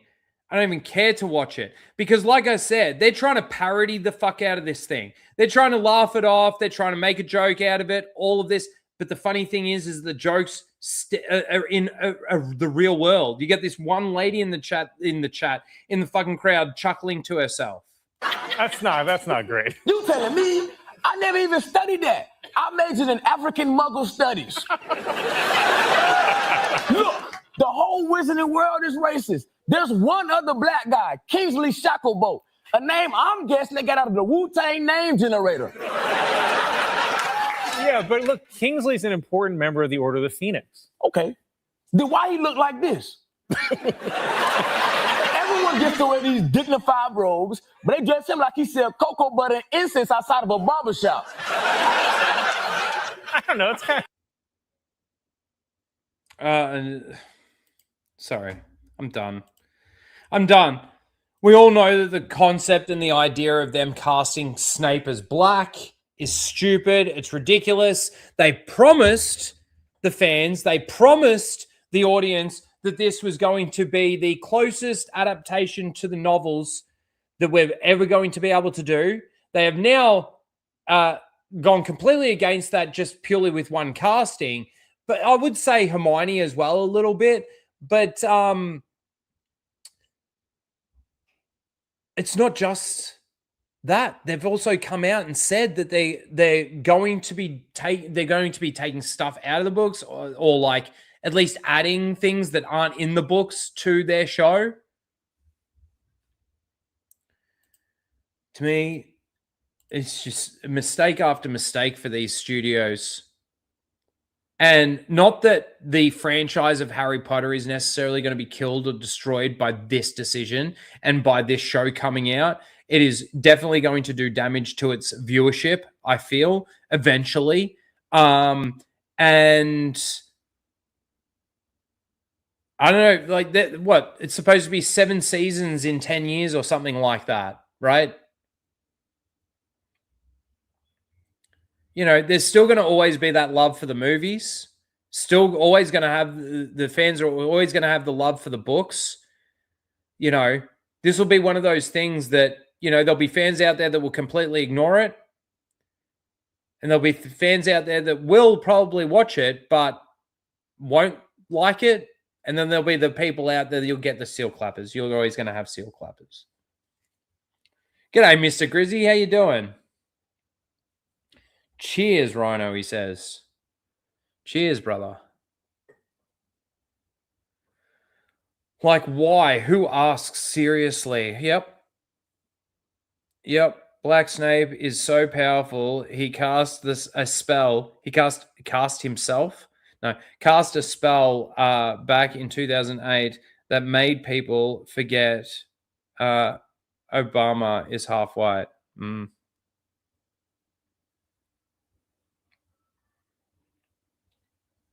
Dumbledore gonna die for sure before the end of the series. Well, the black guy kills Dumbledore, which would obviously then fucking he murders him. He murders him. The black guy commits murder. And Harry Potter goes after him. And he's the half-blood prince. Septum Sempra. Fucking don't use my spells against me. It's going to be something a little bit different.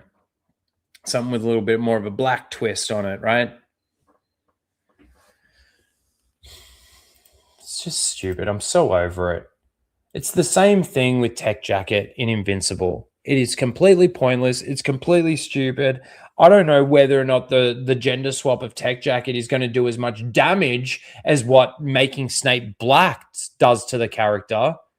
But the one thing that I do know is that they're both stupid decisions, and I don't understand why you've made that decision, especially with somebody like Tech Jacket where there's no point to do it. And look, especially somebody like Snape when he is described quite descriptively in the books, and there is no reason to do this. None whatsoever, other than the fact of making him black.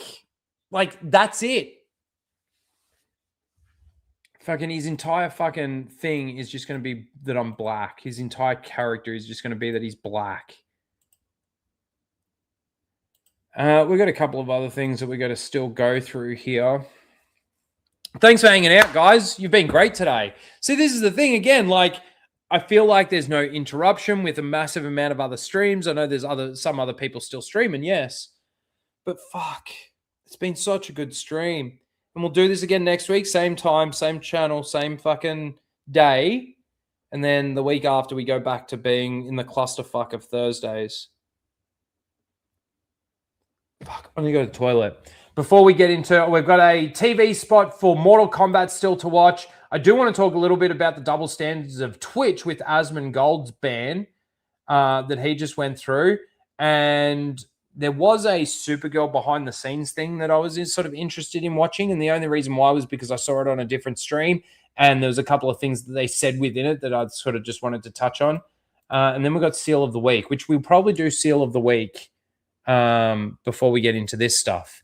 But let me just duck to the bathroom really quickly. Don't go anywhere. 40 of you here. Expect to see 40 of you still here. No. Thank you guys for hanging out, though. I'll give you a Moz a fart, and I know it's only 30 seconds, and it's probably not enough time, but it's the best clip I've got. We'll play it anyway. Oh, Mozza, read that. Mozza, don't let the American bitch. Did you just fart? Yes, I did. Tell you what to do. I think it's bedtime, Mozza. Question mark. I think it's bedtime for Mozza. That's the type of videos we watch on fucking Happy Hump Day.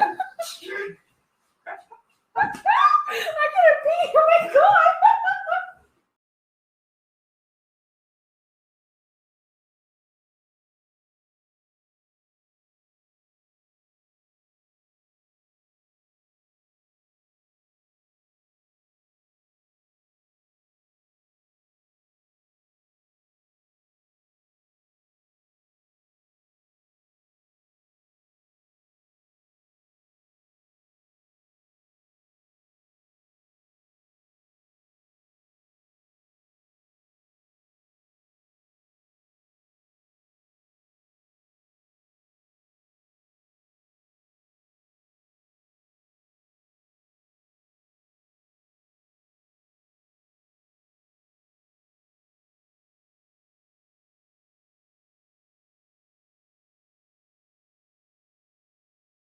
You know, I was just thinking I'm going to ask him. I'm going to ask my work colleague that normally has the Wednesdays off if we can swap days.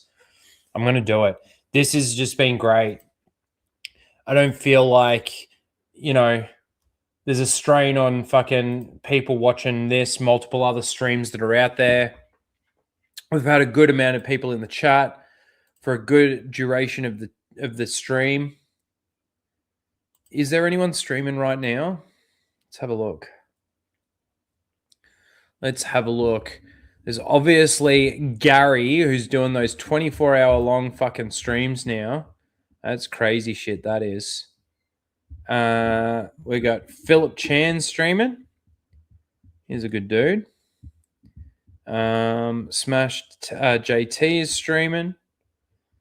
Who else? WDW Pro is streaming. See, but again, I don't think I've got a massive amount of crossover with a lot of those people. Obviously, I know that Melvin was streaming. There was a little bit of a crossover there, but I can start just that little bit later. And give him like 2 hours, and then sort of start. I don't know. I got to speak to work, see if I can change that. That'd be really good if we could, though. I think. Have I seen the He-Man parody trailer, the Mr. Grant Gregory? No, I haven't seen that. I make an appearance. I'll have to check that out. Maybe I have seen it. I don't know. I saw somebody before saying that they subscribed. It was a while ago, actually. Thank you for subscribing. I appreciate you. Where are you? So far up in the chat. Thank you for subscribing, whoever you were. You guys have been great. It's been a good stream. Thank you. All right. Let's watch this Mortal Kombat TV spot. I'm excited for this movie. I am. I still need to go see Project Hail Mary, and I still want to go see that in theaters.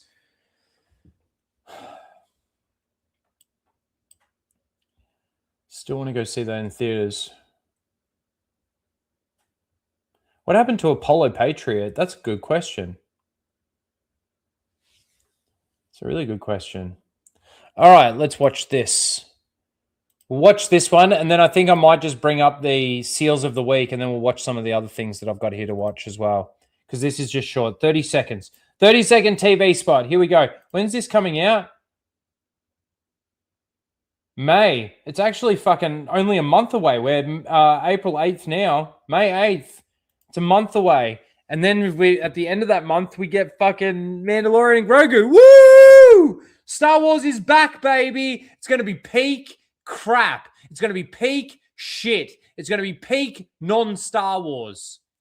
Peak, baby, peak.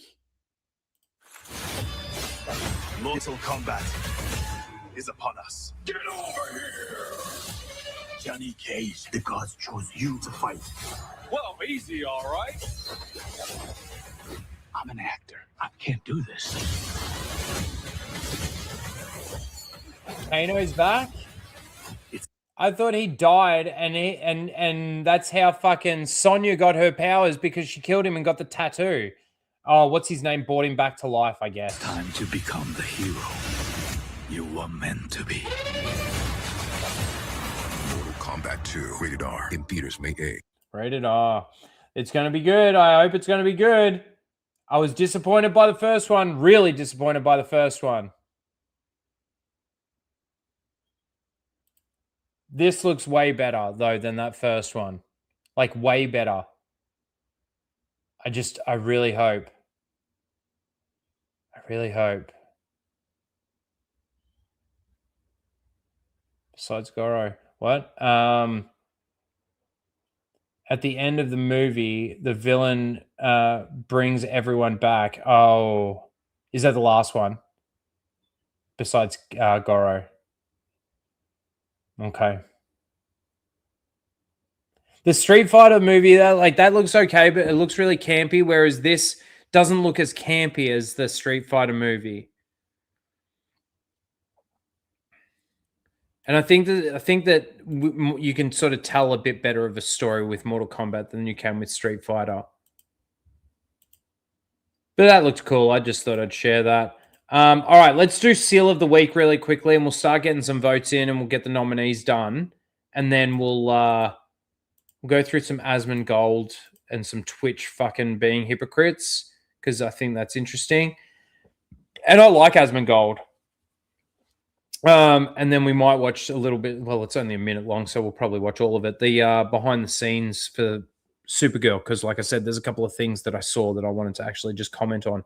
All right, let's do Seal of the Week.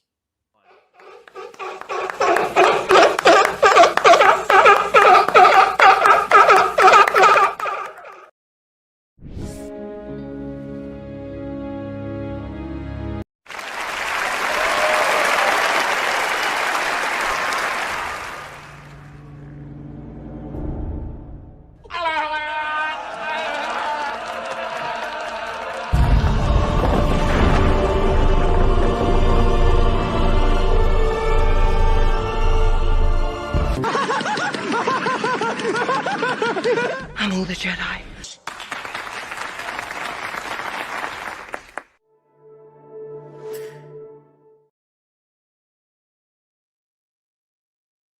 All right. I want to see your seal clapping emojis in the chat, members. Get those seal clapping emojis in the chat. So nominee number 1 goes to this Luke guy that got his little pack. We already watched it. We're not going to watch it again. It was 2 minutes long and it's not worth watching again. But he got his little pack, you know. And no doubt that if there's a bad episode of Maul Shadow Lord or something bad or something that goes against actual Star Wars, I'm sure he'll tell us. I'm sure he'll let you know how bad that is.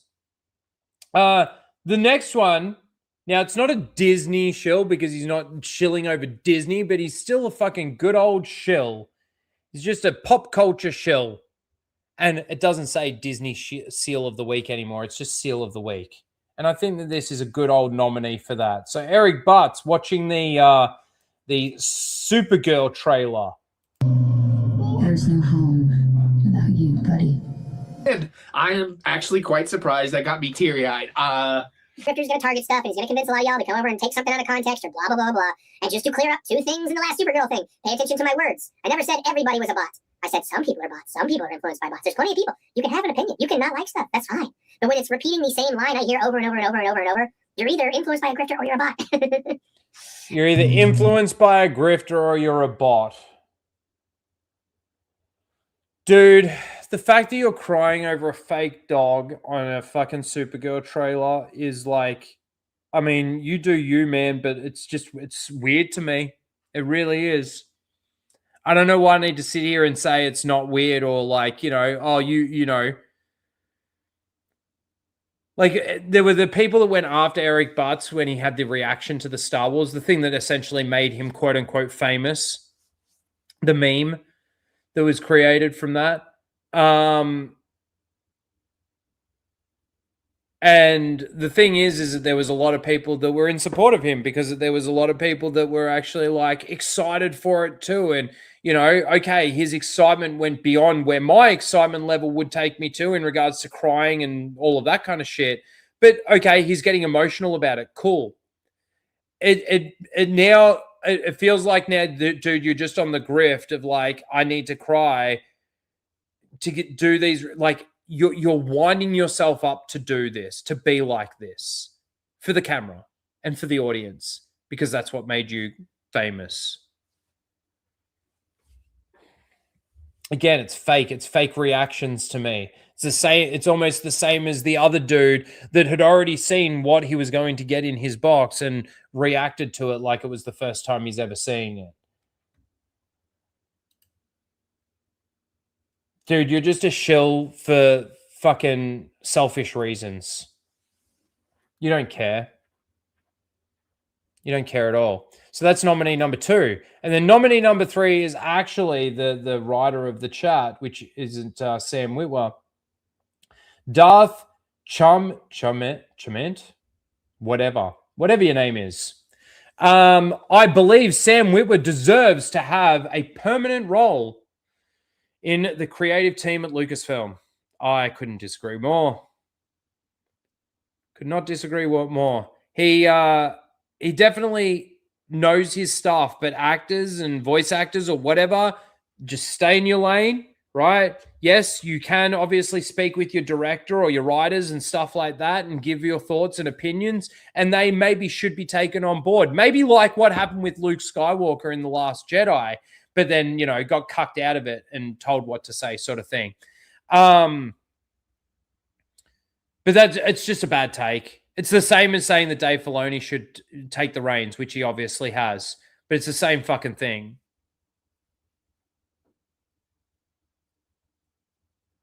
Why won't you play Toxic Commando with Mozza, bra? Well, first of all, I don't know the game, and it's not to say that I wouldn't play it, but you know, when Mozza streams and when Mozza and Lethal and stuff like that game a lot and everything, I'm either at work or, dude, I haven't even had a massive amount of time to be able to do videos for my own channel recently. I got a lot of personal shit going on. It's just been tough. So I'm sorry. I don't get as many opportunities. Like, you know, you got to remember too, like early days of us getting together and doing a lot of streams and stuff like this was the COVID days too.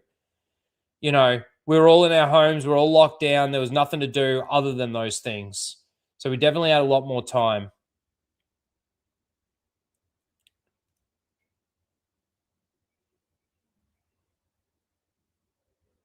Oh, Cream Nando. Is that who you were talking about?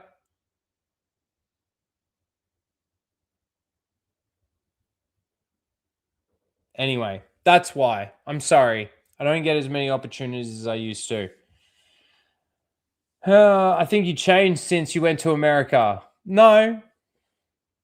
I'm still the same person. I just don't have a lot of time. You know what happened when I did go to America and came back from America? It seemed like I came back to a different world. It seemed like I came back to a different Australia. I fucking went to America. I was able to keep my head above water financially and keep it on top of my mortgage and keep it on top of the bills and, you know, at least sort of being on the level, getting things done. Wasn't actually able to necessarily save any money or put any money aside, but I was still able to. Man, I came back from America and it seemed like fucking what happened? The money that I'm making, the income that I'm making now doesn't do what it used to do. This is what my months are like now, because in the car industry, yes, I do get commissions and they come in sort of week by week. But then at the end of the month, you get your bonuses. So if you deliver a certain amount of cars, and that's on a tier bonus. And then if you do a certain amount of finance deals, and if you do it, like there's different bonuses and stuff like this that you can get. So I get my bonuses once a month, right? But this is what it feels like right now. It feels like for 3 weeks of the month, I'm drowning. I'm underwater and I'm drowning, right? And then the end of the month comes and I get the injection of my bonuses and everything. I take a breath. And then for 3 weeks, I'm drowning again. That's what it's been like since I got back from America, since late 2024. And it's just been getting worse and worse and worse. And this is the thing, like this week, I think I'm getting this week's the bonus week, so that'll come through. But just to give you an idea, I don't get paid until tomorrow evening. And I got $37 to my name right now. And I'm nearly out of fuel in my car, so I don't exactly know how I'm supposed to get to work tomorrow to get through the day to get to when my wage comes in or my bonuses come in. It's just been tough, man. And yeah, look, I maybe concentrate a little bit more on doing some YouTube stuff, maybe get a little bit of money out of that. Man, I've been doing it for 5 years and I've been getting like $100 a month out of it. It's cool and I enjoy doing it and I still enjoy doing it as the hobby sort of thing, but it's not making the money, you know, that I need to now make, which I never had to before. Even when I started the channel, it wasn't like I was doing it for money or anything like that. I didn't need to. I had my job. I was doing well. I was doing okay. I was able to buy a fucking house. But fuck, man, it is fucking hard right now. Like really fucking tough. You know you're doing it tough when you know you've got to ration slices of bread to make sure that you've at least got something to eat every day. And I don't even like getting into that because it's not like it's got nothing to do with you guys. But it does affect my ability to do content and stuff like that. Thank you for the 5 gifted memberships, John. John Platt 8565 with 5 gifted memberships. Now you guys can put the seal clapping emojis in the chat. You can now put the seal clapping emojis in the chat. Thank you very much. Thank you very much. Did you get the echo then? So they're your 3 nominees. Luke, Eric Butts, and Darth Chamander. Let me put the poll in the chat.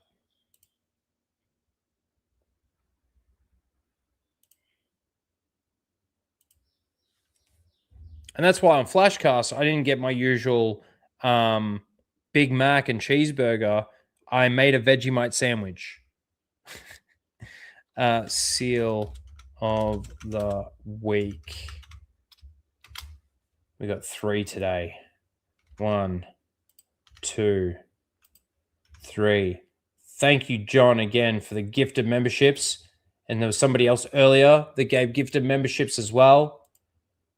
Mr. Bantham also gifted a couple of memberships. Thank you to all the members. Seal clap and emojis.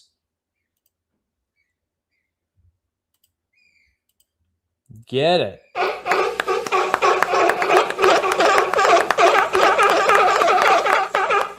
All right, there are your 4 nominees. Your 3 nominees. 1, getting his little gift box, being shocked by everything, even though he already knew everything that was in there.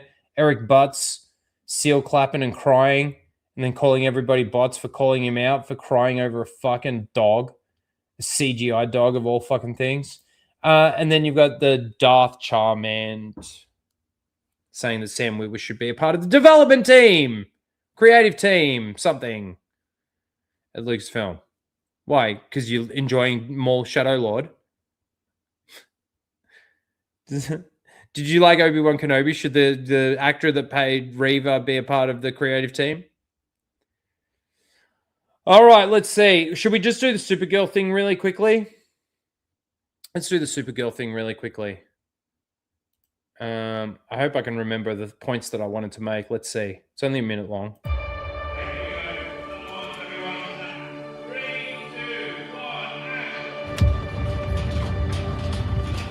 Supergirl was raised on a chunk of a disintegrated planet. People were dying all around her. She's not Superman, and she's definitely not Clark Kent. Oh, now that's where I want to... The way that he even just says that, she's not Superman, and she's definitely not Clark Kent. Like, I don't know whether or not you're sort of stating that in a negative tone or a negative way. It definitely seems like that. But that's only because of like what you're doing right now, James Gunn, with everything, with the DCU. Definitely not Clark Kent. Like, and I don't know, like, I'm not claiming to know a massive amount of DC lore, Supergirl lore, or anything like that. But my understanding was, didn't she leave Krypton before Clark did, but she got stuck somewhere or something happened before she got to Earth? But that also stunted age in one of them in some way, shape, or form, or fucked shit up somewhere. I don't know. And maybe there's multiple origins as well. Yeah, okay, many origin stories. I was just thinking that, just as I was saying that, I'm like, hang on, there are probably like heaps of different origin stories for her. Is this one of them? What did he say? Anyone that does know out there, let's see what he actually says here again. Disintegrated planet. People were... Supergirl was raised on a chunk of a disintegrated planet. Chunk of a disintegrated planet. I'm guessing that a chunk of a disintegrated planet would be lifeless, because how do you have life on something that wouldn't, like, just a piece of a planet? I don't know. People were dying all around. People were dying all around on this chunk of a planet. Around her. She's not Superman, and she's definitely not Clark Kent. Supergirl's fueled by this pain, fueled by this hurt. I think people are expecting a sidekick film to... Well, that definitely looks like a sidekick image there. To Superman, like she's kind of in the periphery of his world. But what they're actually going to get is a really kick-ass Supergirl. Oh my God. Like even just like, I got to go back to this shot really quickly. Where is it? Even just the fluoro-colored lasers on the guns, like that's just so campy to me. You got some green, what, blue, red, or is it just two colors like green and red? I don't know. Supergirl. Maybe. Kara is a complete force to be reckoned with. She's not afraid to punch everyone in the face. Millie brings this rock and roll vibe to the character. Millie is absolutely killing it. She's really inhabited this character in the best way. I couldn't imagine anybody else in this role. Aren't you the dicks from that dive bar? Funny. That's what I've been calling you. Touche.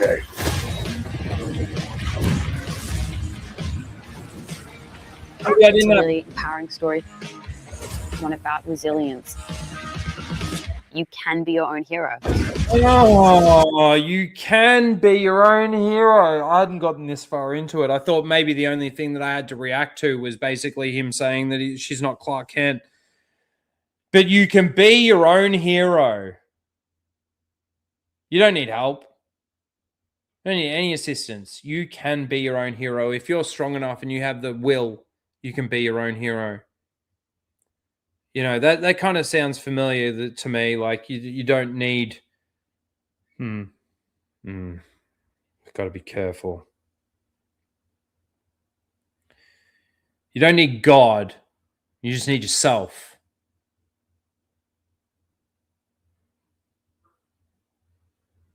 Kind of sounds like Scientology. That's a bit...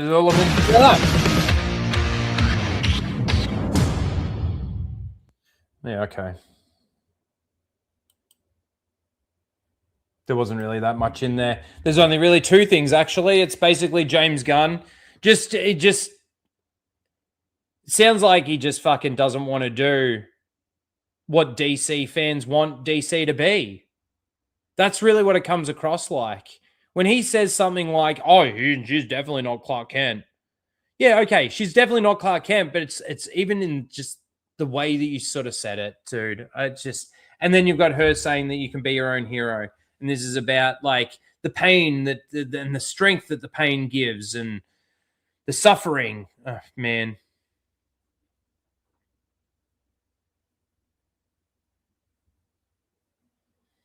She's an Aussie with an attitude. Yeah. I think she could have made a good Supergirl. I just don't think that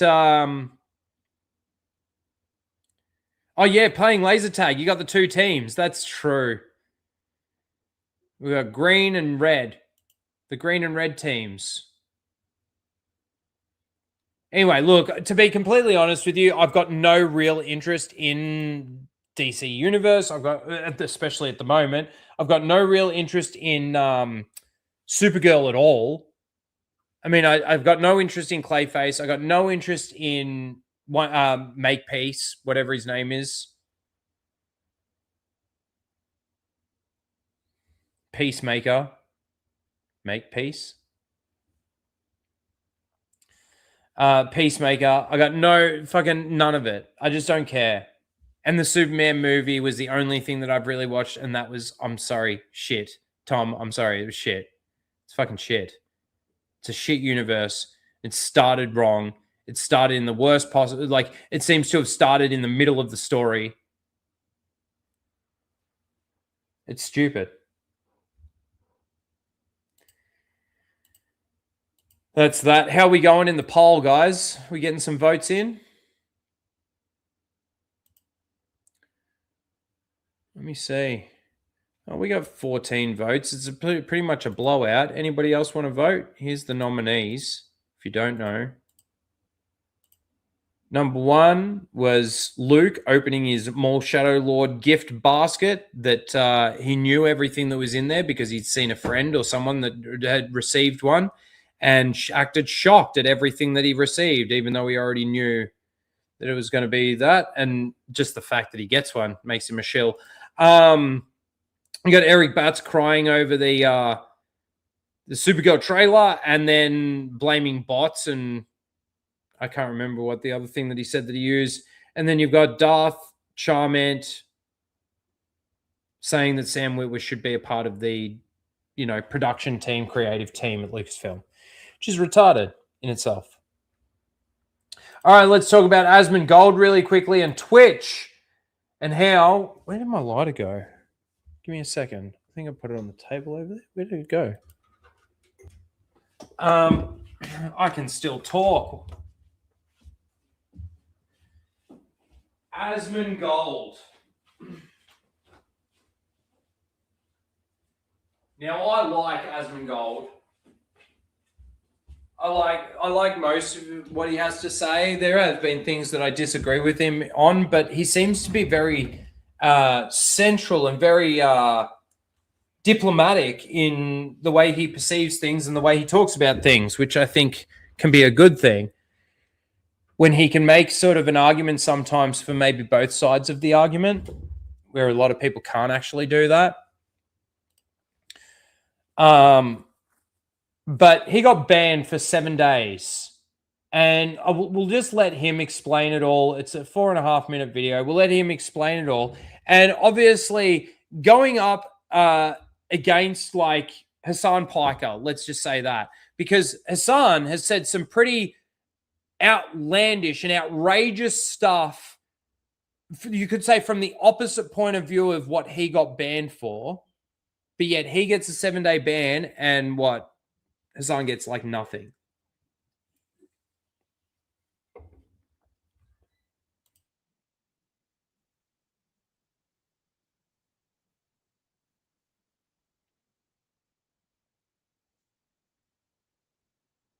Now, let me just say this really quickly. I've seen a few people out there saying, like, the guy's a millionaire, he doesn't need to stream. He doesn't need to. Well, okay, yeah, there's the it's not necessary for him to stream, but he obviously wants to stream. There's a lot of shit happening in the world right now that he wants to cover. There's a lot of people that are going through him. Do we not have audio? I'm sorry.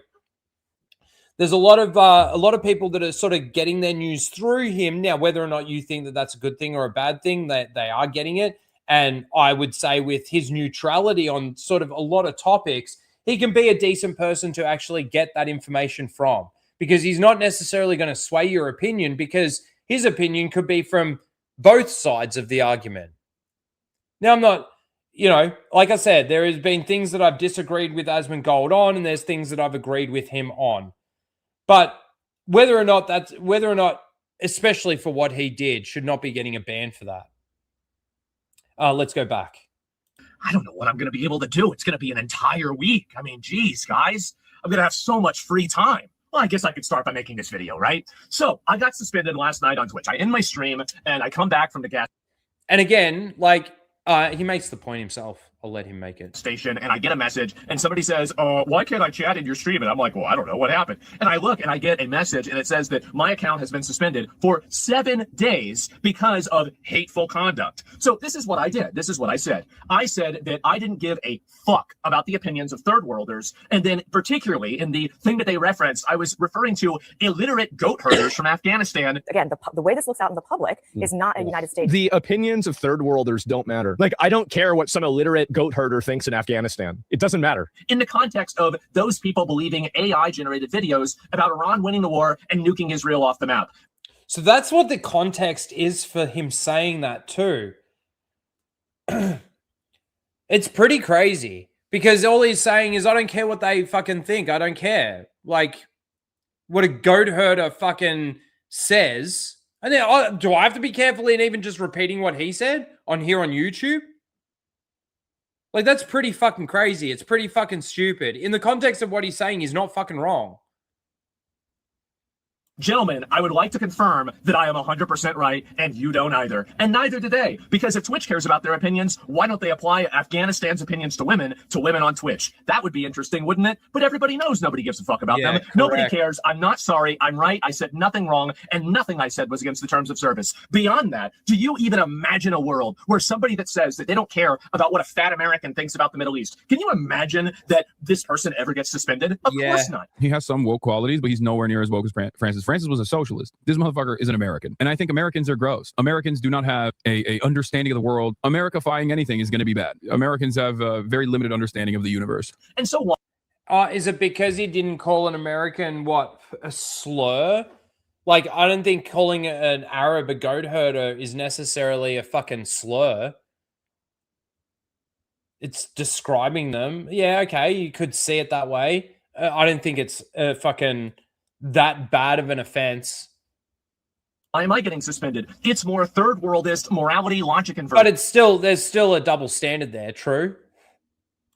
That basically is being used to silence me for an entire week. That's the important part that I want to talk about here. It's because basically Twitch has a system where they say that your infractions or your bad actions expire within 1 year. Well, the last time I was suspended, well, we all remember the last time I was suspended, but that was in October 2024. I have not been suspended for over an entire year. Why does that matter? Well, it matters because they say it matters. It matters because they say that's whenever the infractions expire and your account is treated as not being in bad standing. So why is it in that case that instead of getting a warning, instead of getting a suspension, instead of getting for a day, instead of getting a suspension for 3 days, I immediately went from that all the way to a 7-day suspension immediately. Why would this happen? What is the reason for it? I have no idea.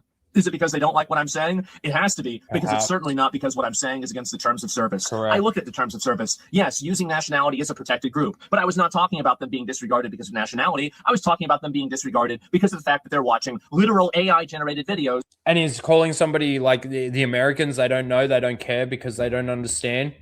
The Americans, that's nationality. If I ask somebody from America, like, what's your nationality? They say American. And then believing a false narrative. And the video's context was about, would you rather be having likes on Twitter or having your entire Navy not destroyed? Do you think that the Iranians would rather have their... G'day, Lyndon. How you doing? I jumped into your stream. I think you were streaming the other day. Fucking got that long hair going. You got a mullet under there? What's going on there? Got this long fucking hair. It's growing out. Looking good, brother. Entire Navy back or their memes? Geez, guys, I wonder. And so anyway, this is what's happened, is that I have been suspended for an entire week for that. That's it. And I'll play the clip for you guys, okay? And this is, by the way, there's not a 100% certainty with this, that this is the clip, but this is the thing that they quoted from, and it's the thing that they gave me an example of. And I will say also, by the way, my contacts and relationship with Twitch on an interpersonal level has been nothing but tremendous. I have great respect for... Dude, spend some of your money to clean up this fucking house a bit. Just a little bit of your money. For the people that I've dealt with Twitch, I have no actual animosity towards those people. So just make sure that you guys understand that. Don't shoot the messenger or anything like that. It's the moderation team and the people that decided that I did something wrong. And maybe they made a mistake. Well, I know they made a mistake, but maybe they'll recognize that and I'll get it unbanned early. And if they didn't, I guess, well, I mean, and here's the annoying thing, right? Is like, well, if Trump nukes Iran, which seems like that's getting more likely every day, then I'm going to have to go live on Kick and Rumble, right? Do I give This is the thing, like, you can see that obviously he's not necessarily just in it for the money. He's made his money. Like, it's more about like what's happening, the news. He enjoys doing what he does. So I just think, you know, for the ban, and you see the double standards in it with Twitch all the time, actually. It's a little fucking ridiculous. And to say, oh, what do you fucking even care, fucking Asmongold? It's only 7 days. Like, this is why he cares, because he wants to cover the fucking news, and he obviously enjoys doing it. And it's basically, it's like a routine. Like, you know, you enjoy when you go to the gym every day and you start getting into that routine, and it becomes like, you know, something that gives you that joy, that enjoyment. You become addicted to doing that. It could be the same thing with him in streaming.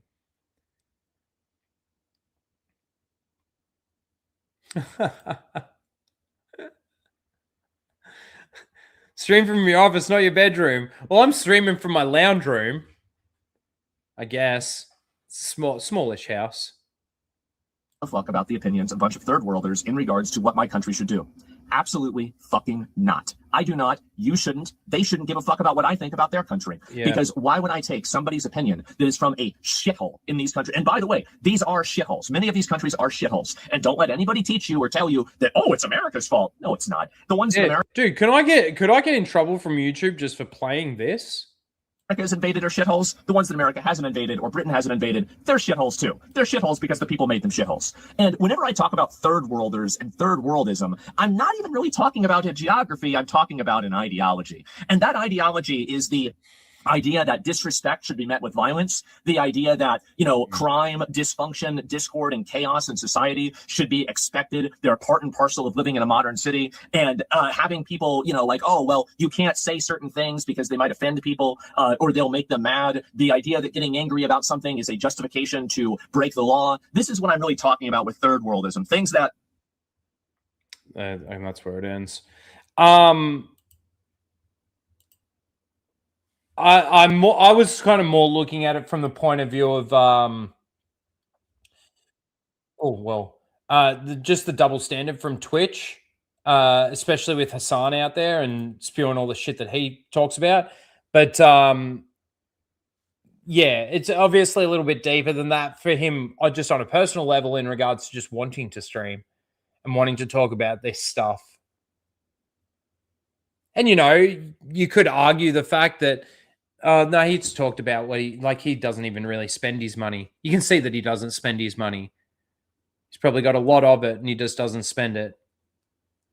I was just going to say, like, depending on his living arrangements and stuff like that, he still might, you know, he's now gotten to a point where his lifestyle requires him to have to be able to stream every day, you know, for a week, 5 days a week, or however many days it is that he does. But that's not even necessarily the case because, like I said, he doesn't spend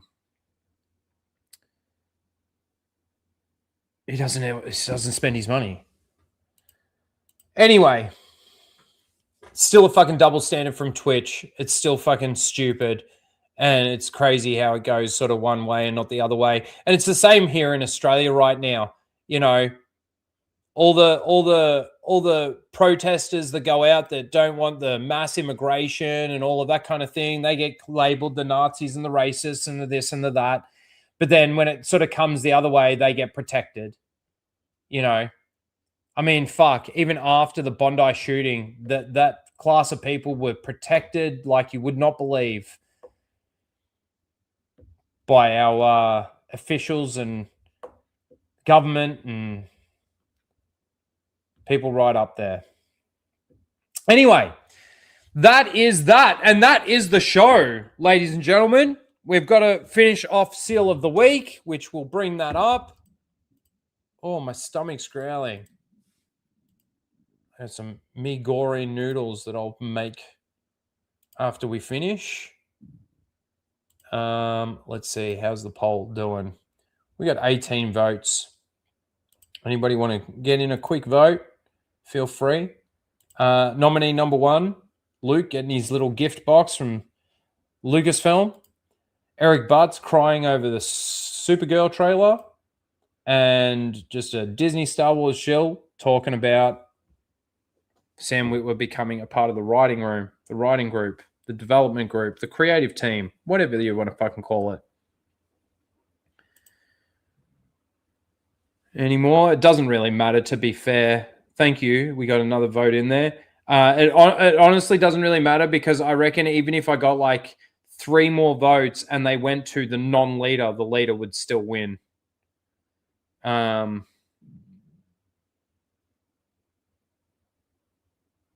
you want to stream again on this stuff, I'd love to hang out with you again.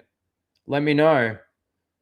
We could definitely talk about some of, just the Australian politics side of things. I'll get into that.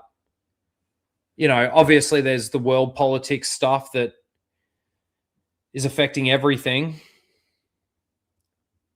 We'll see. We will see. I'll speak to you, Lyndon. Let's end the poll because it's not going to matter even if we get more votes. All right. In last place with 5% of the vote was number 3. The one that we're on. In second last place, the runner-up with 16% of the vote, tiny percentages, was number one. Wow. That does surprise me a little bit. And the winner of this week's Seal of the Week with 79% of the vote was Eric Butts. Congratulations, Mr. Butts. You are this week's Seal of the Week. Seal clapping emoji. Get him. And we are done. We are done. Yeah, Aussie stuff. Yeah, for sure. Dude. Not only is the world sort of going crazy, but like Australia is like extra fucking crazy, like dumb, retarded right now. It fucking pisses me off. It's almost like I was a massive Australian patriot and I just don't feel the same love that I have had for my country anymore.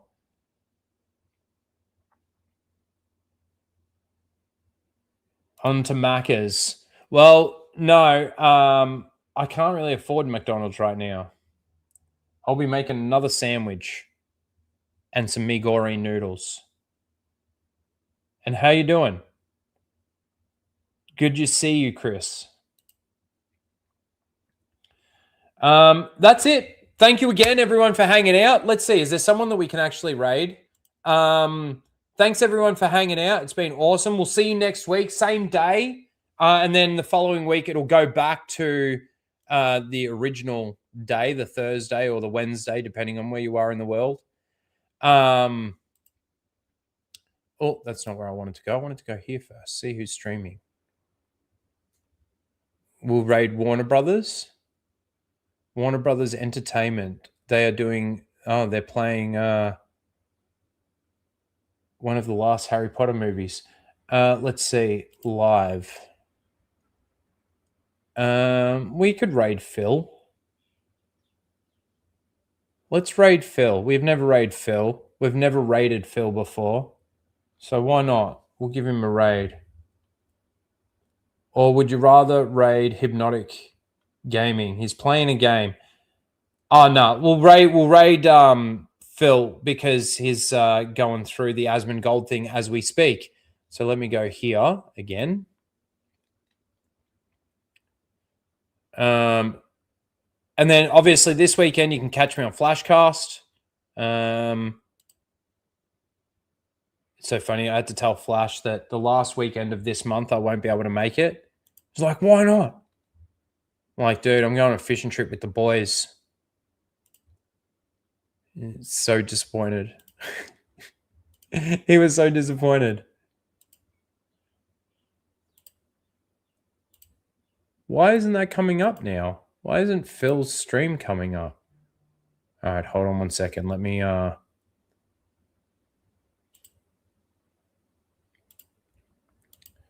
click on it. And I'll put the link in here. That should work. Yes, it did. Fantastic. All right, we're saving that. All right, awesome. Thanks again, everyone, for hanging out. It's been a good stream. Like I said, we'll see you next week, same day, same time, and then following week back to normal, unless I can swindle something. We'll see how we go, because I did like this time slot. I did like it's almost perfect. It's almost perfect. So we'll see what we can organize. But like I said, Flashcast, I'll probably, like I said, with Maul, we'll talk about it each week. So we'll get another update for the next 2 episodes, or another review next week, at least on Casual Rage. And then I might just do a full-on review at the end of the entire series, just one maybe big video at the end of the series. But thanks again, everyone, for hanging out. Thanks for the super chats. Thanks for the gifted memberships, and thanks to all the members. I appreciate you. God bless and peace out, ladies and gentlemen. Bye-bye. They came bounding over. Fuck off! Disney! You fucking cunt! Put a chicken in and make her name it gay! Oh, Mozart, read that. Mozart, don't let the American bitch. Did you just fall? Yes, I did. Tell you what to do. I think it's bedtime.